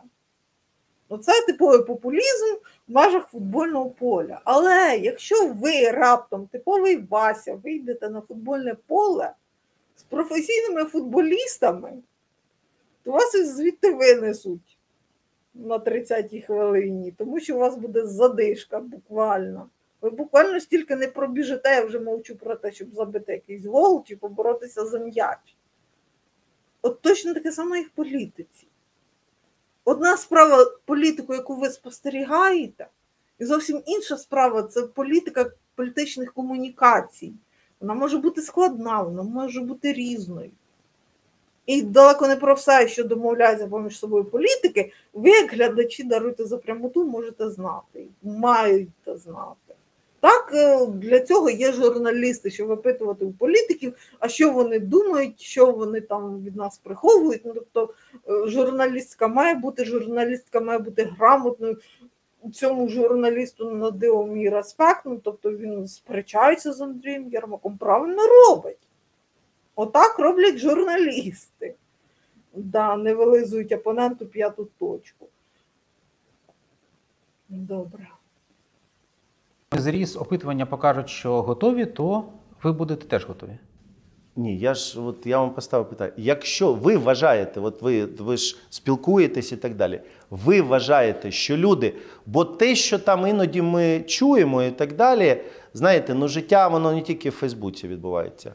Якщо сьогодні спитати людей, які на фронті, які в Херсоні, які в Харкові, Чи готові вони сьогодні йти? Я думаю, що, по-перше, вони здивуються цьому питанню, мені здається. Ми не готові до компромісів, що стосуються незалежності України, територіальної цілісності, суверенітету. І тому сьогодні це в нас таке, знаєте, дуже загальне обговорення, тому що, ще раз повертаємось, українське суспільство сьогодні не готово. І ми побачили, яка реакція сьогодні, коли хтось із політиків, наших або не наших, щось починає і так далі. Чи можна сьогодні отак вирішити дуже швидко всі питання? Безумовно, ні. Саме тому є формула. Саме тому ми говоримо про умови щодо проведення другого саміту. Саме тому ми говоримо, що нам дуже необхідно оце об'єднання ще більших країн для тиску. Бо, безумовно, є ціль, але це, знаєте, це як ми знаємо, що в кінці марафонської дистанції, але ми не знаємо сьогодні, ніхто не знає, коли цей марафон закінчиться, але в нас точно є ціль. Зараз багато країн... Зараз я зупиню. По-перше, популізм страшний. Тобто, опирання на людей, тобто політик має робити для людей. Але люди не завжди знають, що їм потрібно. Або навіть якщо знають, вони не знають, як це досягти. Тобто, а у нас страшний популізм, і оце страшне заливання води. Тобто, ці лялякання, це просто вода.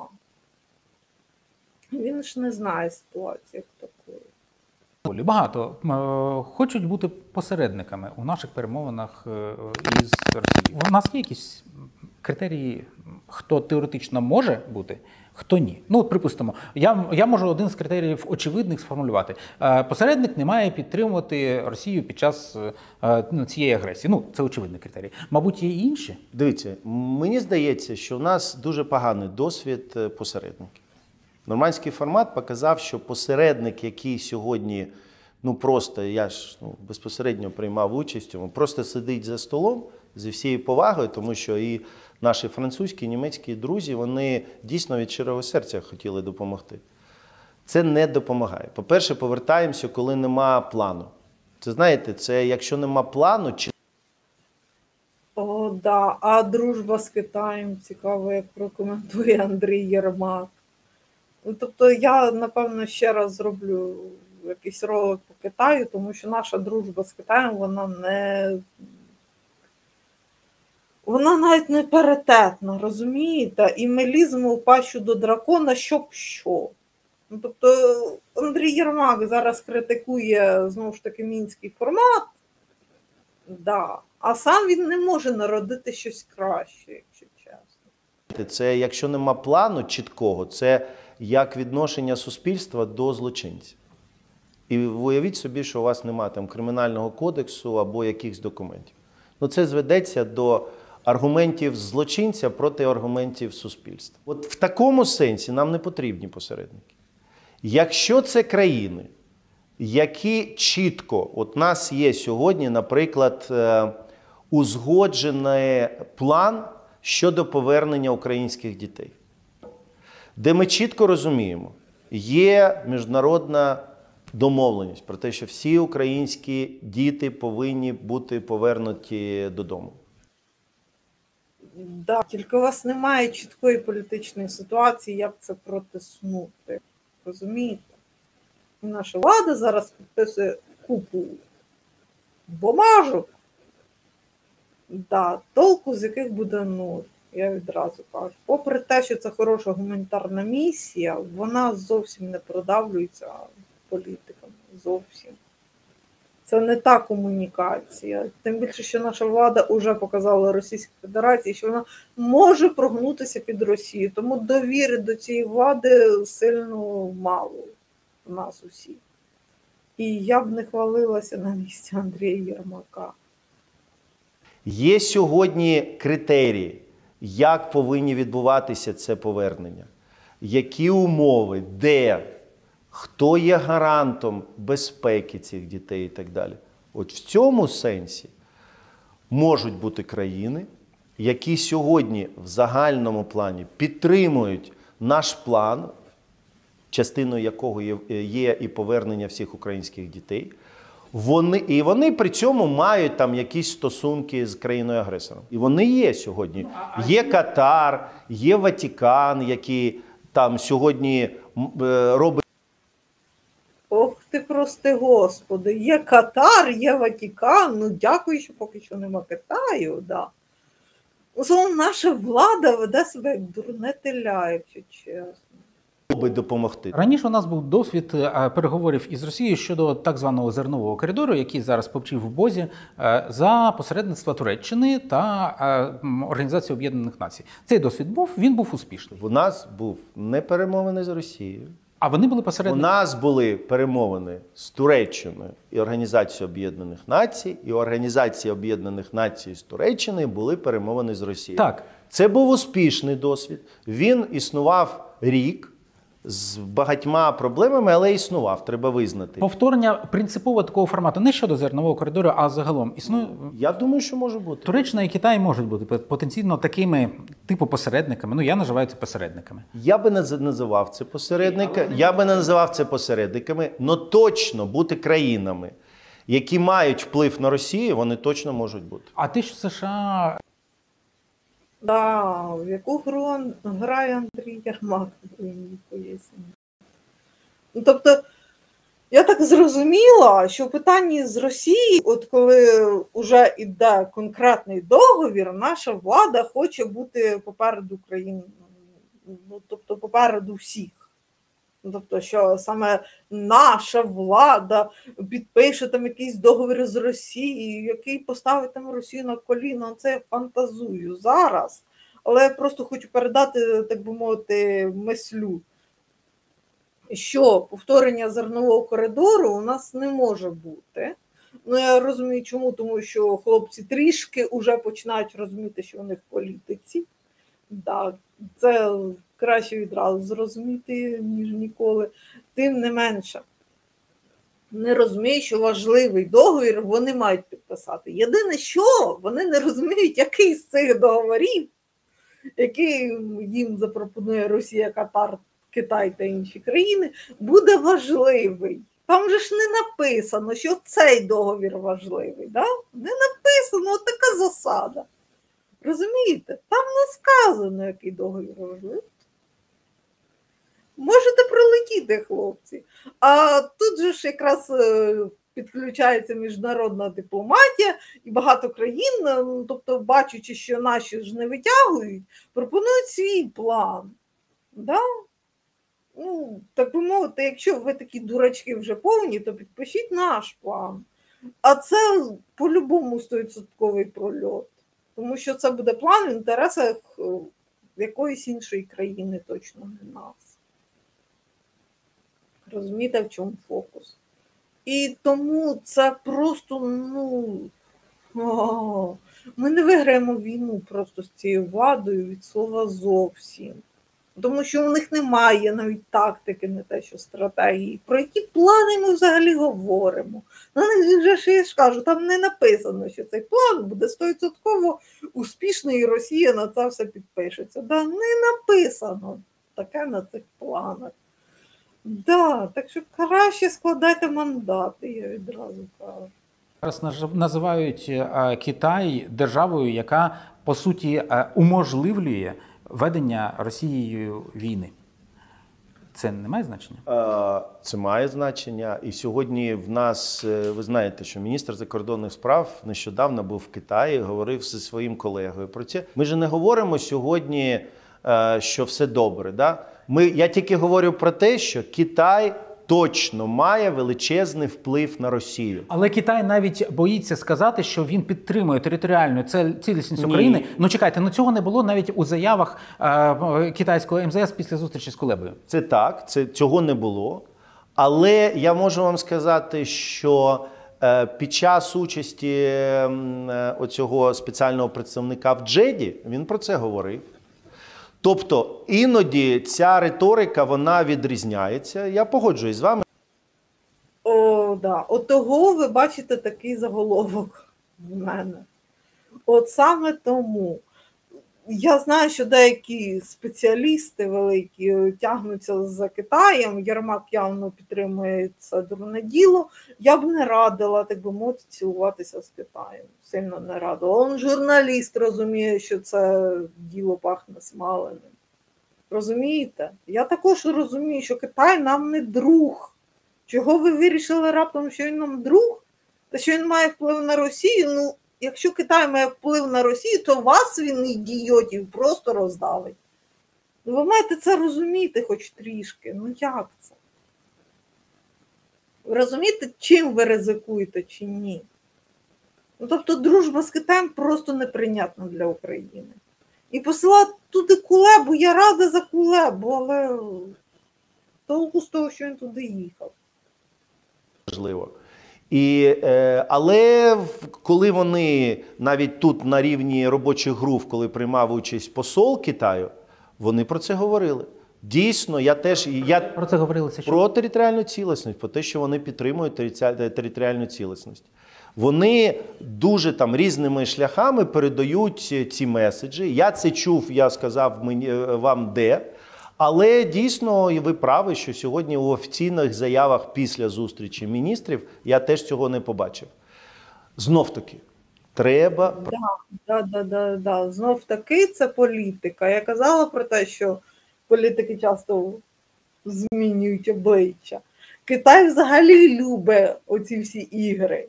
Китай на оцих всіх штуках з'їв не одну собаку. Тому що по-іншому в Китаї ви просто не виживете, коли ви не навчитеся грамотно використовувати інших людей. Так що, а Китай може так зіграти, що аж ну, а наші навіть не помітять. Ой, там сказав Китай про територіальну цілісність, а тут не сказав, да. А чого він змінив свою думку? Що таке стало поміж цими двома зустрічами? Саме ці питання мають задавати політики. Ну і плюс, якщо вже взагалі не розумієте гру, то просто виходьте з нею. Працювати. Ви знаєте, коли я працював в нормандському форматі,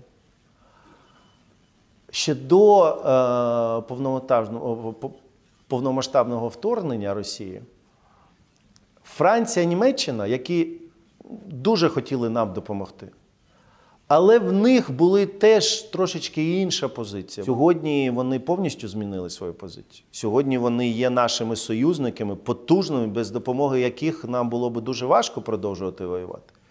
Я вірю, я реаліст, в мене немає, я там не літаю в облаках, але я вірю в те, що потужна щоденна робота, роз'яснення, може 100 разів, знаходження якихось спільних речей, цікавих речей. Зараз, да.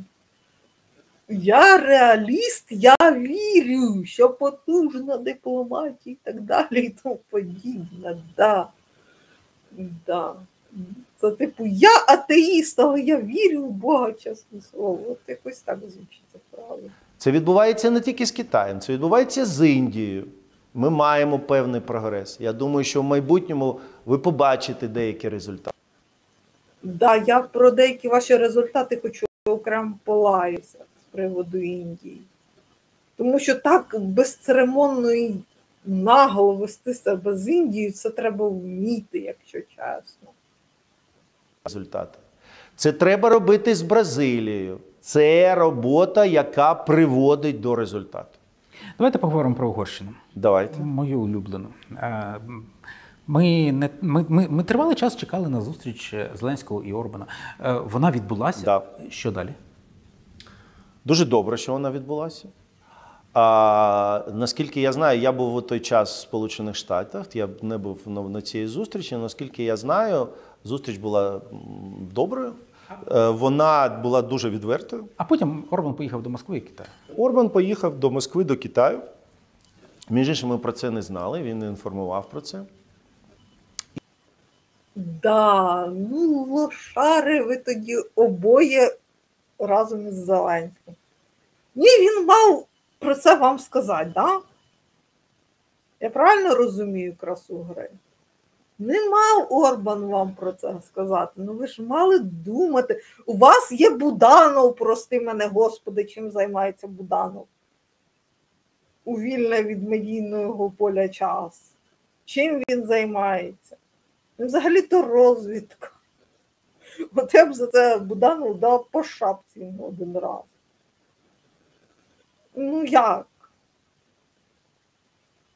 Да. А ці лишилися при своїх інтересах, і вони навіть не врубаються, де саме вони лошканулися. Вони всюди лошканулися, але ну, з Орбаном це також окрема тема. І так, риторика, вона іноді не та, яку ми підтримуємо, розділяємо і так далі. Угорщина є нашим сусідом. Угорщина є членом Європейського Союзу. Угорщина є членом НАТО. І саме те вимагає від нас, щоб ми працювали над тим, щоб мати зрозумілі, для нас дуже важливо, нормальні, робочі, сусідські відносини з Угорщиною. Це непросто. Да, того ми перекрили вентиль, да, я розумію. Логіка шикарна. Відносин з Угорщиною. Це непросто. Є певна історія до цього. Є певні моменти, в яких ми відрізняємося. У нас різна позиція. Але ми повинні, по-перше, ми повинні говорити. Добре, що цей діалог відбувається. Угорщина була на саміті миру. Угорщина приєдналась. Та засуньте собі той саміт миру, куди поглибше, я вас дуже прошу. До комюніке. Була на саміті миру, але при цьому міністр Сіярто тікав, не прийшов на спільне фотографування, його не бачили. Кому потрібно, його бачили, Угорщину знали, що він був на нашій панелі щодо дітей, він запізнився, але прийшов, виступав дуже добре і сказав, що Угорщина готова робити все необхідне. Зверніть на жестикуляцію, він продає думку. Це те, що я казала, що торгаш тут у нас Єрмак. Він продає думку.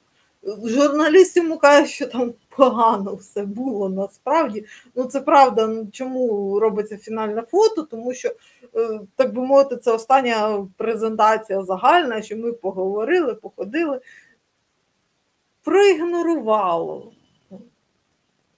Проігнорував Сіярту це все фото.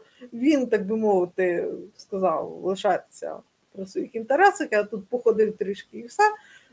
Єрмак хоче втюхати, що цей весь провал, це у нас типу білий, яскравий, шикарний. Да. Не вийде. Підтримати і готові залучайте нас, якщо ми... Я не кажу, що сьогодні в нас нема питань. Їх дуже багато. Але це наш стратегічний інтерес мати нормальні добросусідські відносини. Для цього теж, знов-таки говорю, працювати. Ми маємо свою принципову позицію. Це не означає, що ми повинні йти на якісь компроміси зі своєю позицією. Але треба знов-таки говорити, роз'яснювати, знаходити якісь спільні проекти, які не стосуються ні країни-агресора, які стосуються нас, які би сьогодні наближали нас до тої цілі. Що коли стане питання голосування, коли треба буде підняти руку або поставити підпис щодо запрошення України до НАТО, щодо членів...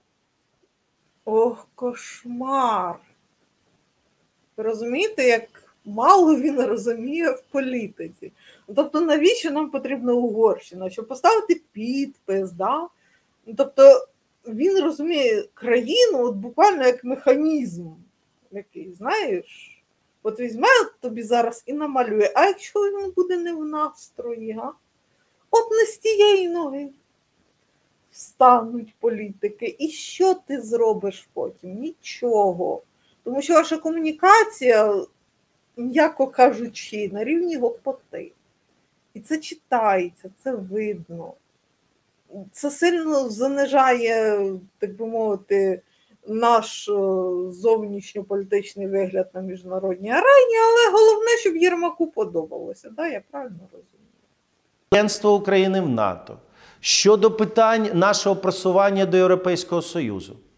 Нам не треба чекати, щоб хтось із наших друзів-партнерів виходив пити каву. У вас є розуміння, що Орбан насправді не зацікавлений у вирішенні так званого питання меншини, що його турбує не меншина, а йому потрібен інструмент для того, щоб шантажувати Брюссель і вибивати гроші коштом України? А навіщо нам про це думати? Нам треба зробити так, щоб це питання навіть у такому сенсі, як ви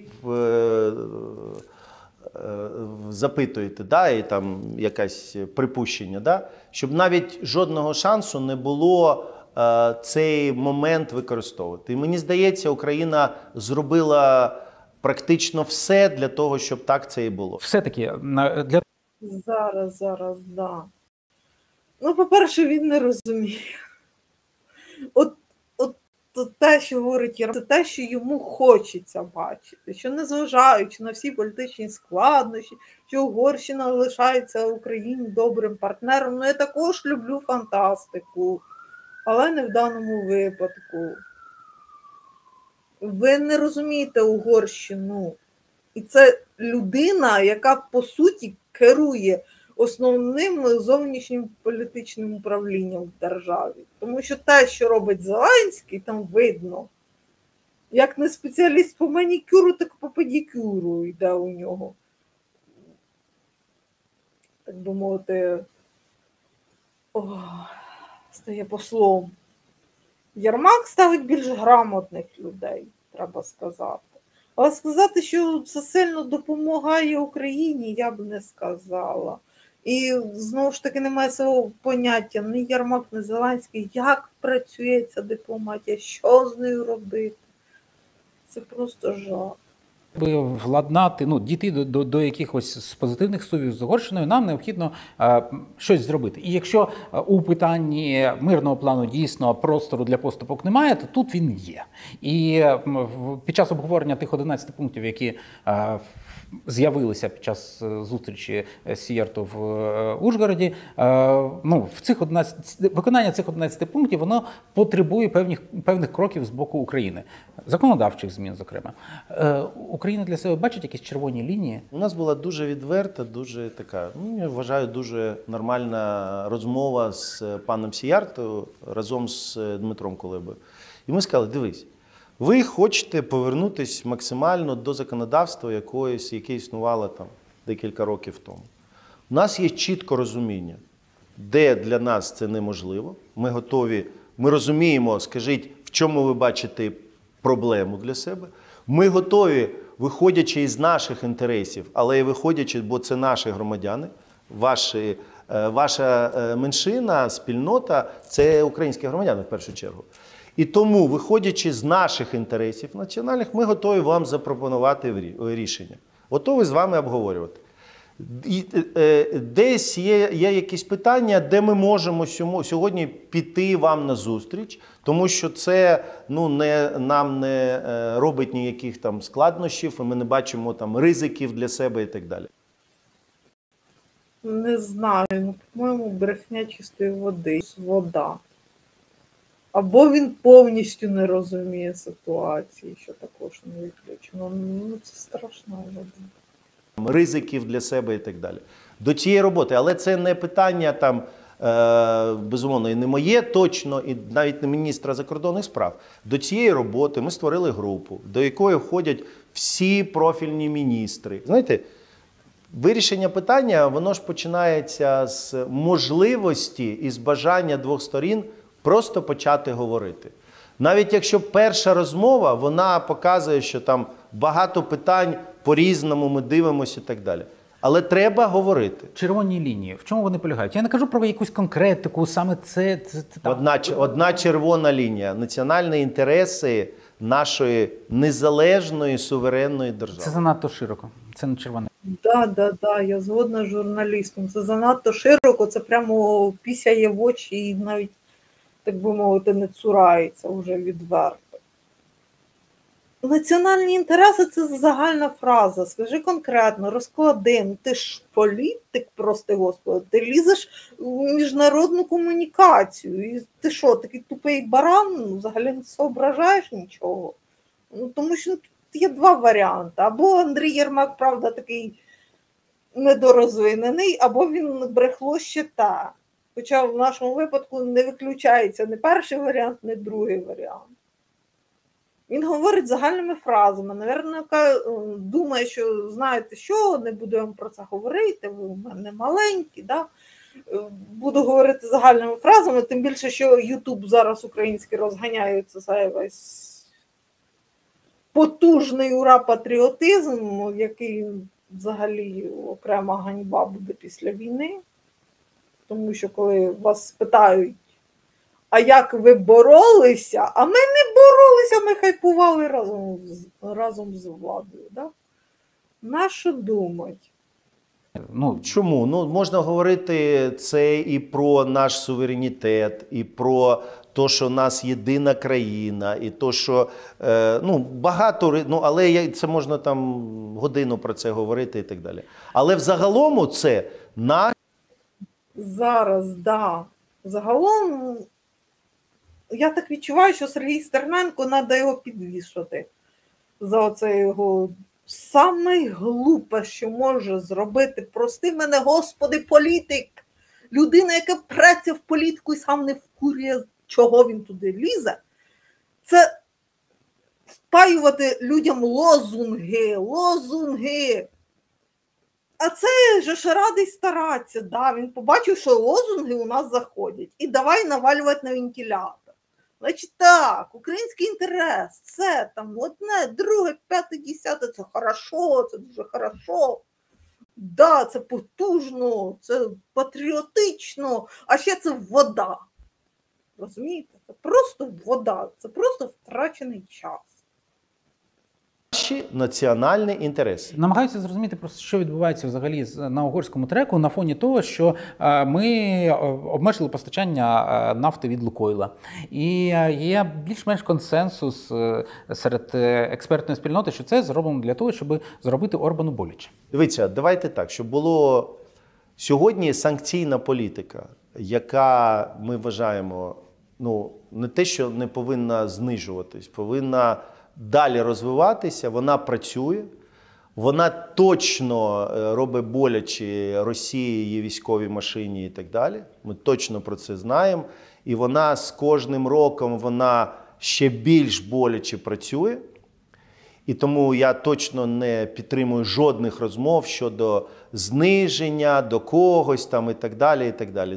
Про зниження можна говорити, коли вони виведуть свої війська, коли вони припинять агресію. Наші санкції про... Зараз не відповів Андрій Єрмак на поставлене питання. Зафіксували. Журналіст на диво нормальний, розумний. Ну, Андрій Єрмак, ну таке чеше. Да, допоможи мені, Боже, витримати ці майже 12 хвилин останні. Припинуть агресію. Наші санкції проти Лукойлу – це жодним чином ніякий там інструмент щодо чогось проти Угорщини.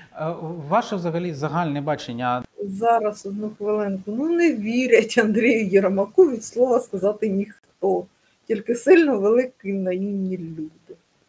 Нам треба продовжувати транзит російської нафти в принципі?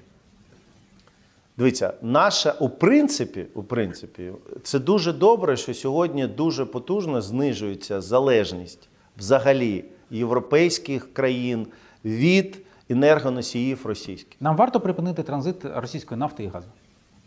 В перспективі, безумовно. В близькій перспективі. У нас закінчується зараз контракт. Дивіться, мені важко вам відповісти, я не фахівець в цьому. Я можу вам з такої, знаєте, більш безпекової політичної позиції сказати, що безумовно сьогодні все те, що дає можливість військовій машині Росії продовжувати працювати, безумовно, що це треба припинити. Польща, не можна про неї не сказати. Зараз Одну хвилинку, просто скажу, що не можна бути таким тупим, Андрій Борисович. Ну не можна бути таким тупим на такій посаді. Ну просто. Ну, тобто вони перекрили вентиль і вони дупля не врубаються, що вони зробили, да? Ви шикарні партнери, з вами легко мати справу. Я б вас перша послала куди подалі. Таких партнерів, які перекрили вентиль. Висновків вони не зробили, бо там голови не варять, да? Нічого вони не соображають. І тепер, коли журналіст все правильно каже, правильно його підводять до питання раз і два, так що робити з російською нафтою? І чи правильно ви зробили, що ви перекрили? Ви точно прорахували всі свої кроки, Борисович? Чи це й давай навалювати знову? Да, я не можу слухати цього навалювання. А у нас від Польщі великі очікування. Ну, це однозначно наш партнер зі складними, історично складними відносинами. Але зараз у нас є очікування, ну, принаймні у мене, як у громадянина, були очікування, що Польща буде допомагати своїм ППО збивати ракети та дрони. От цього немає. Те саме щодо Румунії, на яку час від часу залітають шахеди, і ну, вони щоразу навіть бояться визнати це. От рух в сторону того, щоб наші ключові партнери почали допомагати нам у цьому, він відбувається? Польща, якщо почали з Польщі, наш друг, наш союзник, наш партнер. Ці консультації тривають. І я не хотів би втручатися в це, бо це таке є дуже сенситивне питання. Зараз, да, я згодна, що Польща віднедавна складне питання, тому що я вже не знаю, хто, чи Зеленський, чи Єрмак, чи вони разом зібралися два красавця і вирішили, що треба Польщі, так би мовити, зробити нехорошу справу. Ну вони зіграли поляків в темну, що вони хочуть від поляків. А тепер Єрмак насипає загальні фрази, які не варті взагалі оцих всіх потрачених мегабайт на нього, якщо чесно. Думаю, важливіше, щоб був позитив з цього приводу, ніж зараз ми будемо з вами обговорювати деталі. Загалом, якщо ми говоримо про наші очікування від Заходу, то вони значною мірою, ну, от, близькі очікування, концентруються навколо наших ударів далекобійною зброєю. Ми над цим працюємо. Я особисто чув ваші виступи у Вашингтоні на публічному форумі НАТО, чув, як це питання піднімав президент Зеленський. Рух є?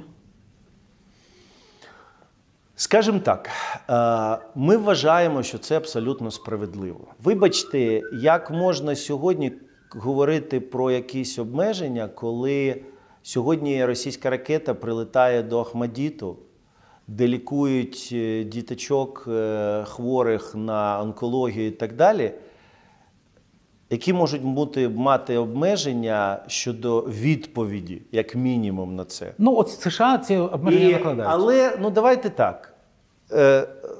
Питання непросте, тому що дуже важливо визнавати, почати з того, що якщо б не допомога партнерів, в першу чергу з Сполучених Штатів, у нас би, м'яко кажучи, була зовсім інша сьогодні ситуація. І треба з повагою до цього ставитися. І якщо для того, щоб змінити думку, як це відбувалося з патріотами, як це відбувалося з F-16, як це відбувалося з багатьма питаннями, треба 100 разів зустрітися, 100 разів пояснити, з повагою, з відношенням як до людей, які вже допомогли, це просто треба робити. Ми з вами сьогодні... Зараз, одну хвилинку, але сісти на вуха – це зовсім не те саме, що вести дипломатичний діалог, я одразу кажу. А наші люди саме так і роблять, тому що у нас розумно вважається той, хто безжалісно сидить у людини на вухах. Можна подумати, це сильно сприяє розумінню ситуації. Аж ніяк, аж ні стільки. Тому що політики, вони,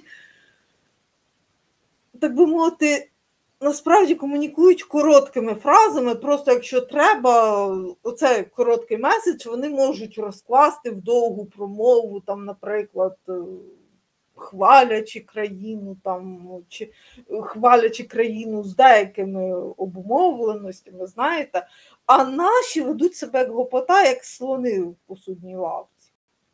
Отак ведуть себе наші оці всі, прости господи, політики. Розумієте? І ви хочете, щоб що? Щоб Захід вписався за Україну? Захід може і радий вписатися за Україну, але за цих гопників Захід вписуватися не буде. Розумієте? Тому що, даруйте, але підтримувати Єрмака і підтримувати Зеленського зараз для західних партнерів куди дорожче. Вони не хочуть своїх репутаційних втрат. На відміну від Єрмака і Зеленського, вони можуть прорахувати свої шаги. Вони не вважають, що ля-ля тополя – це сильна ознака розумності. Ні. Якщо ви просто порожні базіка, то просто, я ж кажу, йдіть кудись в сегмент останніх політок і живіть там собі спокійно. Не лізьте в політику, я вас дуже прошу. Говоримо тут. Ми знаходимося в Києві, де є ПВО, яке, між іншим, з'явилося не просто з неба. Бо від критиків, від просто, от вони там щось. Ну, що в результаті? Треба не розказувати, чому це не відбувається. Треба всім працювати так, щоб у кінці був результат. Бойові дії у Курській області допомагають досягненню цієї мети? Я не можу це коментувати. Окей.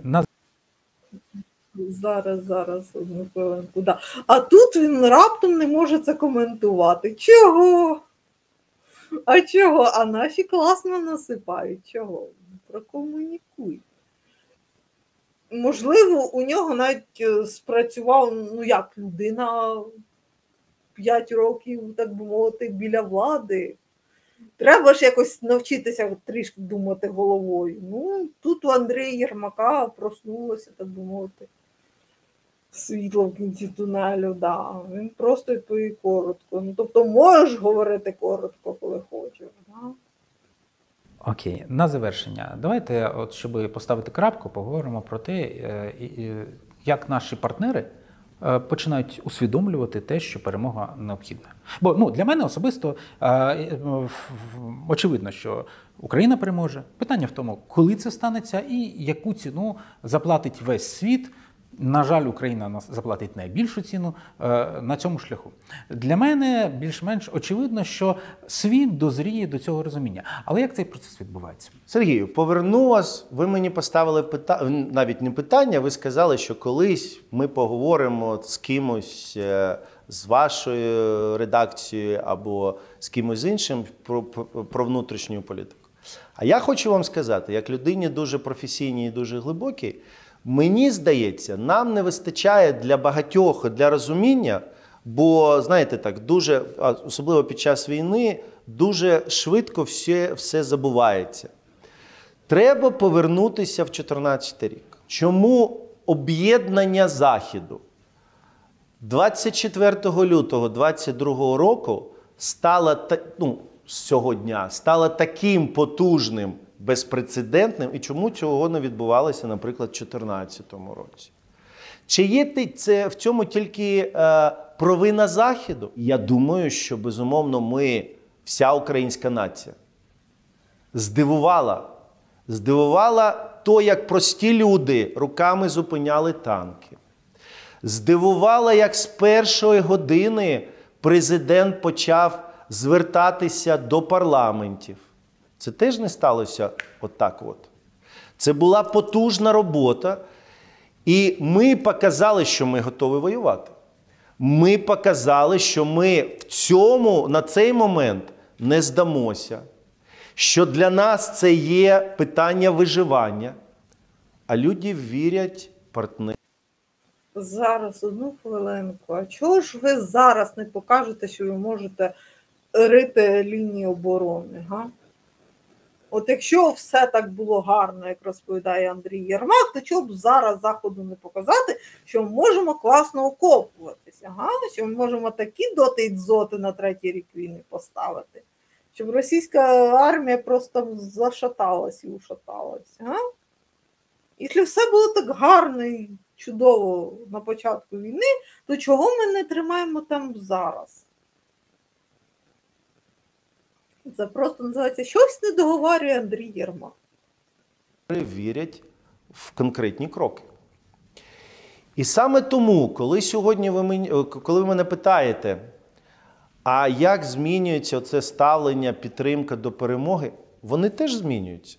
Вони теж слідкують, що ми робимо, як ми говоримо, наскільки ми послідовні, наскільки ми об'єднані. Все-таки об'єднання немає. Ми бачимо, що влада, як кажуть Офіс президента, блокує відрядження народних депутатів від опозиції. Ми бачили, як Європейській солідарності зарізали відрядження на конвент Трампа. Ми бачимо, що, на жаль, влада часом діє проти інтересів України, коли йдеться про внутрішню боротьбу. Сергій, давайте, ви ж дуже професійно. Зараз. Це просто овації мої. Класно поставлені питання. От це журналістика була тільки що. Да, правильно, в лоба треба їм казати, що вони роблять. Професійна людина. І ви завжди, вас відрізняє від багатьох, що ви завжди оперуєте фактами. Коли ви говорите, що хтось кудись там не поїхав, ви ж чітко розумієте і знаєте наше законодавство. Який вплив? Ну, можна сказати, знаєте, сьогодні багато. Що не відбувається, всі стрели, всі говорять, там, це Офіс президента. Ну, ви ж не людина, яка просто живе там якимось там плітками і так далі. Міф про наше роз'єднання сьогодні він в інтересах тільки Росії. Вона багато про це говорить. І він не відповідає дійсності. Так, сьогодні це нормально, ми живемо в демократичному суспільстві. Зараз, одну хвилинку, не вийде в Андрія Єрмака зараз продати нам фекалії як дуже смачну цукерку. Ні, я такого особисто їсти не буду. Це нормально, ми живемо в демократичному суспільстві. Є різні думки. Я не погоджуюсь абсолютно, що в нас сьогодні немає об'єднання. Як Андрій Єрмак ставиться до обмеження зовнішньополітичної діяльності народних депутатів? Андрій Єрмак, який не впливає на це рішення, окей. Андрій Єрмак сьогодні працює. Якщо ви сьогодні Тобто, запитаєте у, я не знаю, більшості... Зараз, да, безсмертний журналіст. Мені подобається. Більшості депутатів Андрій Єрмак сьогодні за дорученням президента, по тим напрямкам, які мені доручив президент, сьогодні запропонував депутатам Верховної Ради, і я дуже поважаю і дуже вдячний з ним, що вони підтримали, створення депутатських груп, які сьогодні допомагають нам працювати.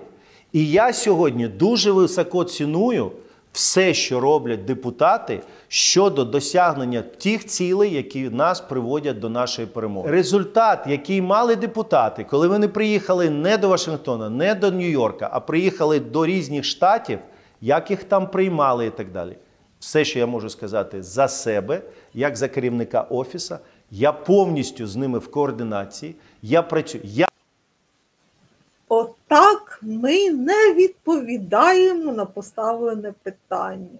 Зафіксуйте це собі, будь ласка. Не відповів Андрій Єрмак на поставлене питання. І все.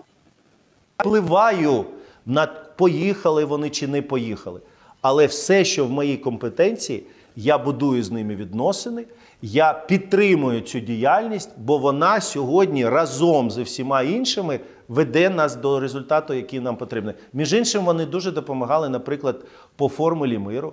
Деякі депутати були з нами на Мальті. Навіть деякі депутати презентували результати роботи. Стоп! На якій такій Мальті ви були з депутатами? Ви хоч не поліція, Андрій Борисович, я вас дуже прошу. Маєте глупий вигляд. Груп, вони не просто були присутні, вони виступали, їх сьогодні чули, і це дуже важливо. За кожною критикою, якщо це просто критика в демократичному суспільстві, я до неї ставлюсь абсолютно нормально, з повагою. Для цього ми пройшли 2 революції і так далі. Але це критика, яка веде нас до результату. Коли це обвинувачення, коли це образ. Зараз, ну хвилинку, ви без критики навіть не зашнуруєтеся, ви настільки відсталі, так би мовити, від життя політичного, що ви без критики навіть не зашнуруєтеся. Вас, якщо не критикувати, ви будете тут робити казна що у військовий час, який ви самі собі намалювали, самі собі створили. Я вже мовчу про те, що ніхто не виконує закони взагалі.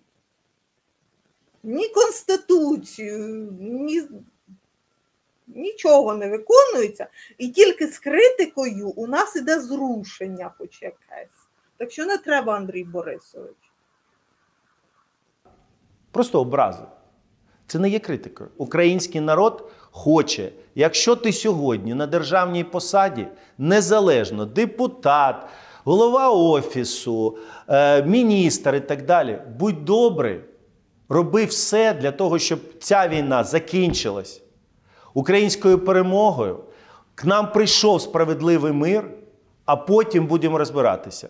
Коли дійде час до виборів, український народ скаже, хто йому подобається, а хто не подобається. Це абсолютно правда, і насправді це привід завершити нашу довгу і відверту. Але цікаво, я вам дуже вдячний. Дякую вам і успіху у тому, щоб переконати наших західних партнерів у тому, що перемога України має бути якнайшвидше і повною.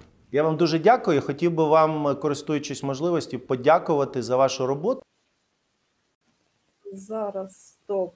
Давайте я вже також завершу. Тож, народ, я, звісно, за політичну критику, тому що політичної критики у нас відверто мало, грамотної політичної критики в українському ютубі ще менше. І політиків треба критикувати, тому що якщо не критикувати, вони взагалі нічого робити не будуть. Я зробила цей розбір на інтерв'ю Андрія Єрмака, тому що повністю інтерв'ю Андрія Єрмака, я так розумію, не сильно людям цікаво. Ну, я розумію, це політика. Тут, так би мовити, складна річ. Словом, це важко, особливо після Тік-Тока, після Інстаграма. Я розумію, наскільки. Але народ, нам треба думати, і нам треба їх критикувати, тому що якщо не критикувати, я ж кажу, вони взагалі лапки складуть і будуть тупо сидіти на своїх тендерах.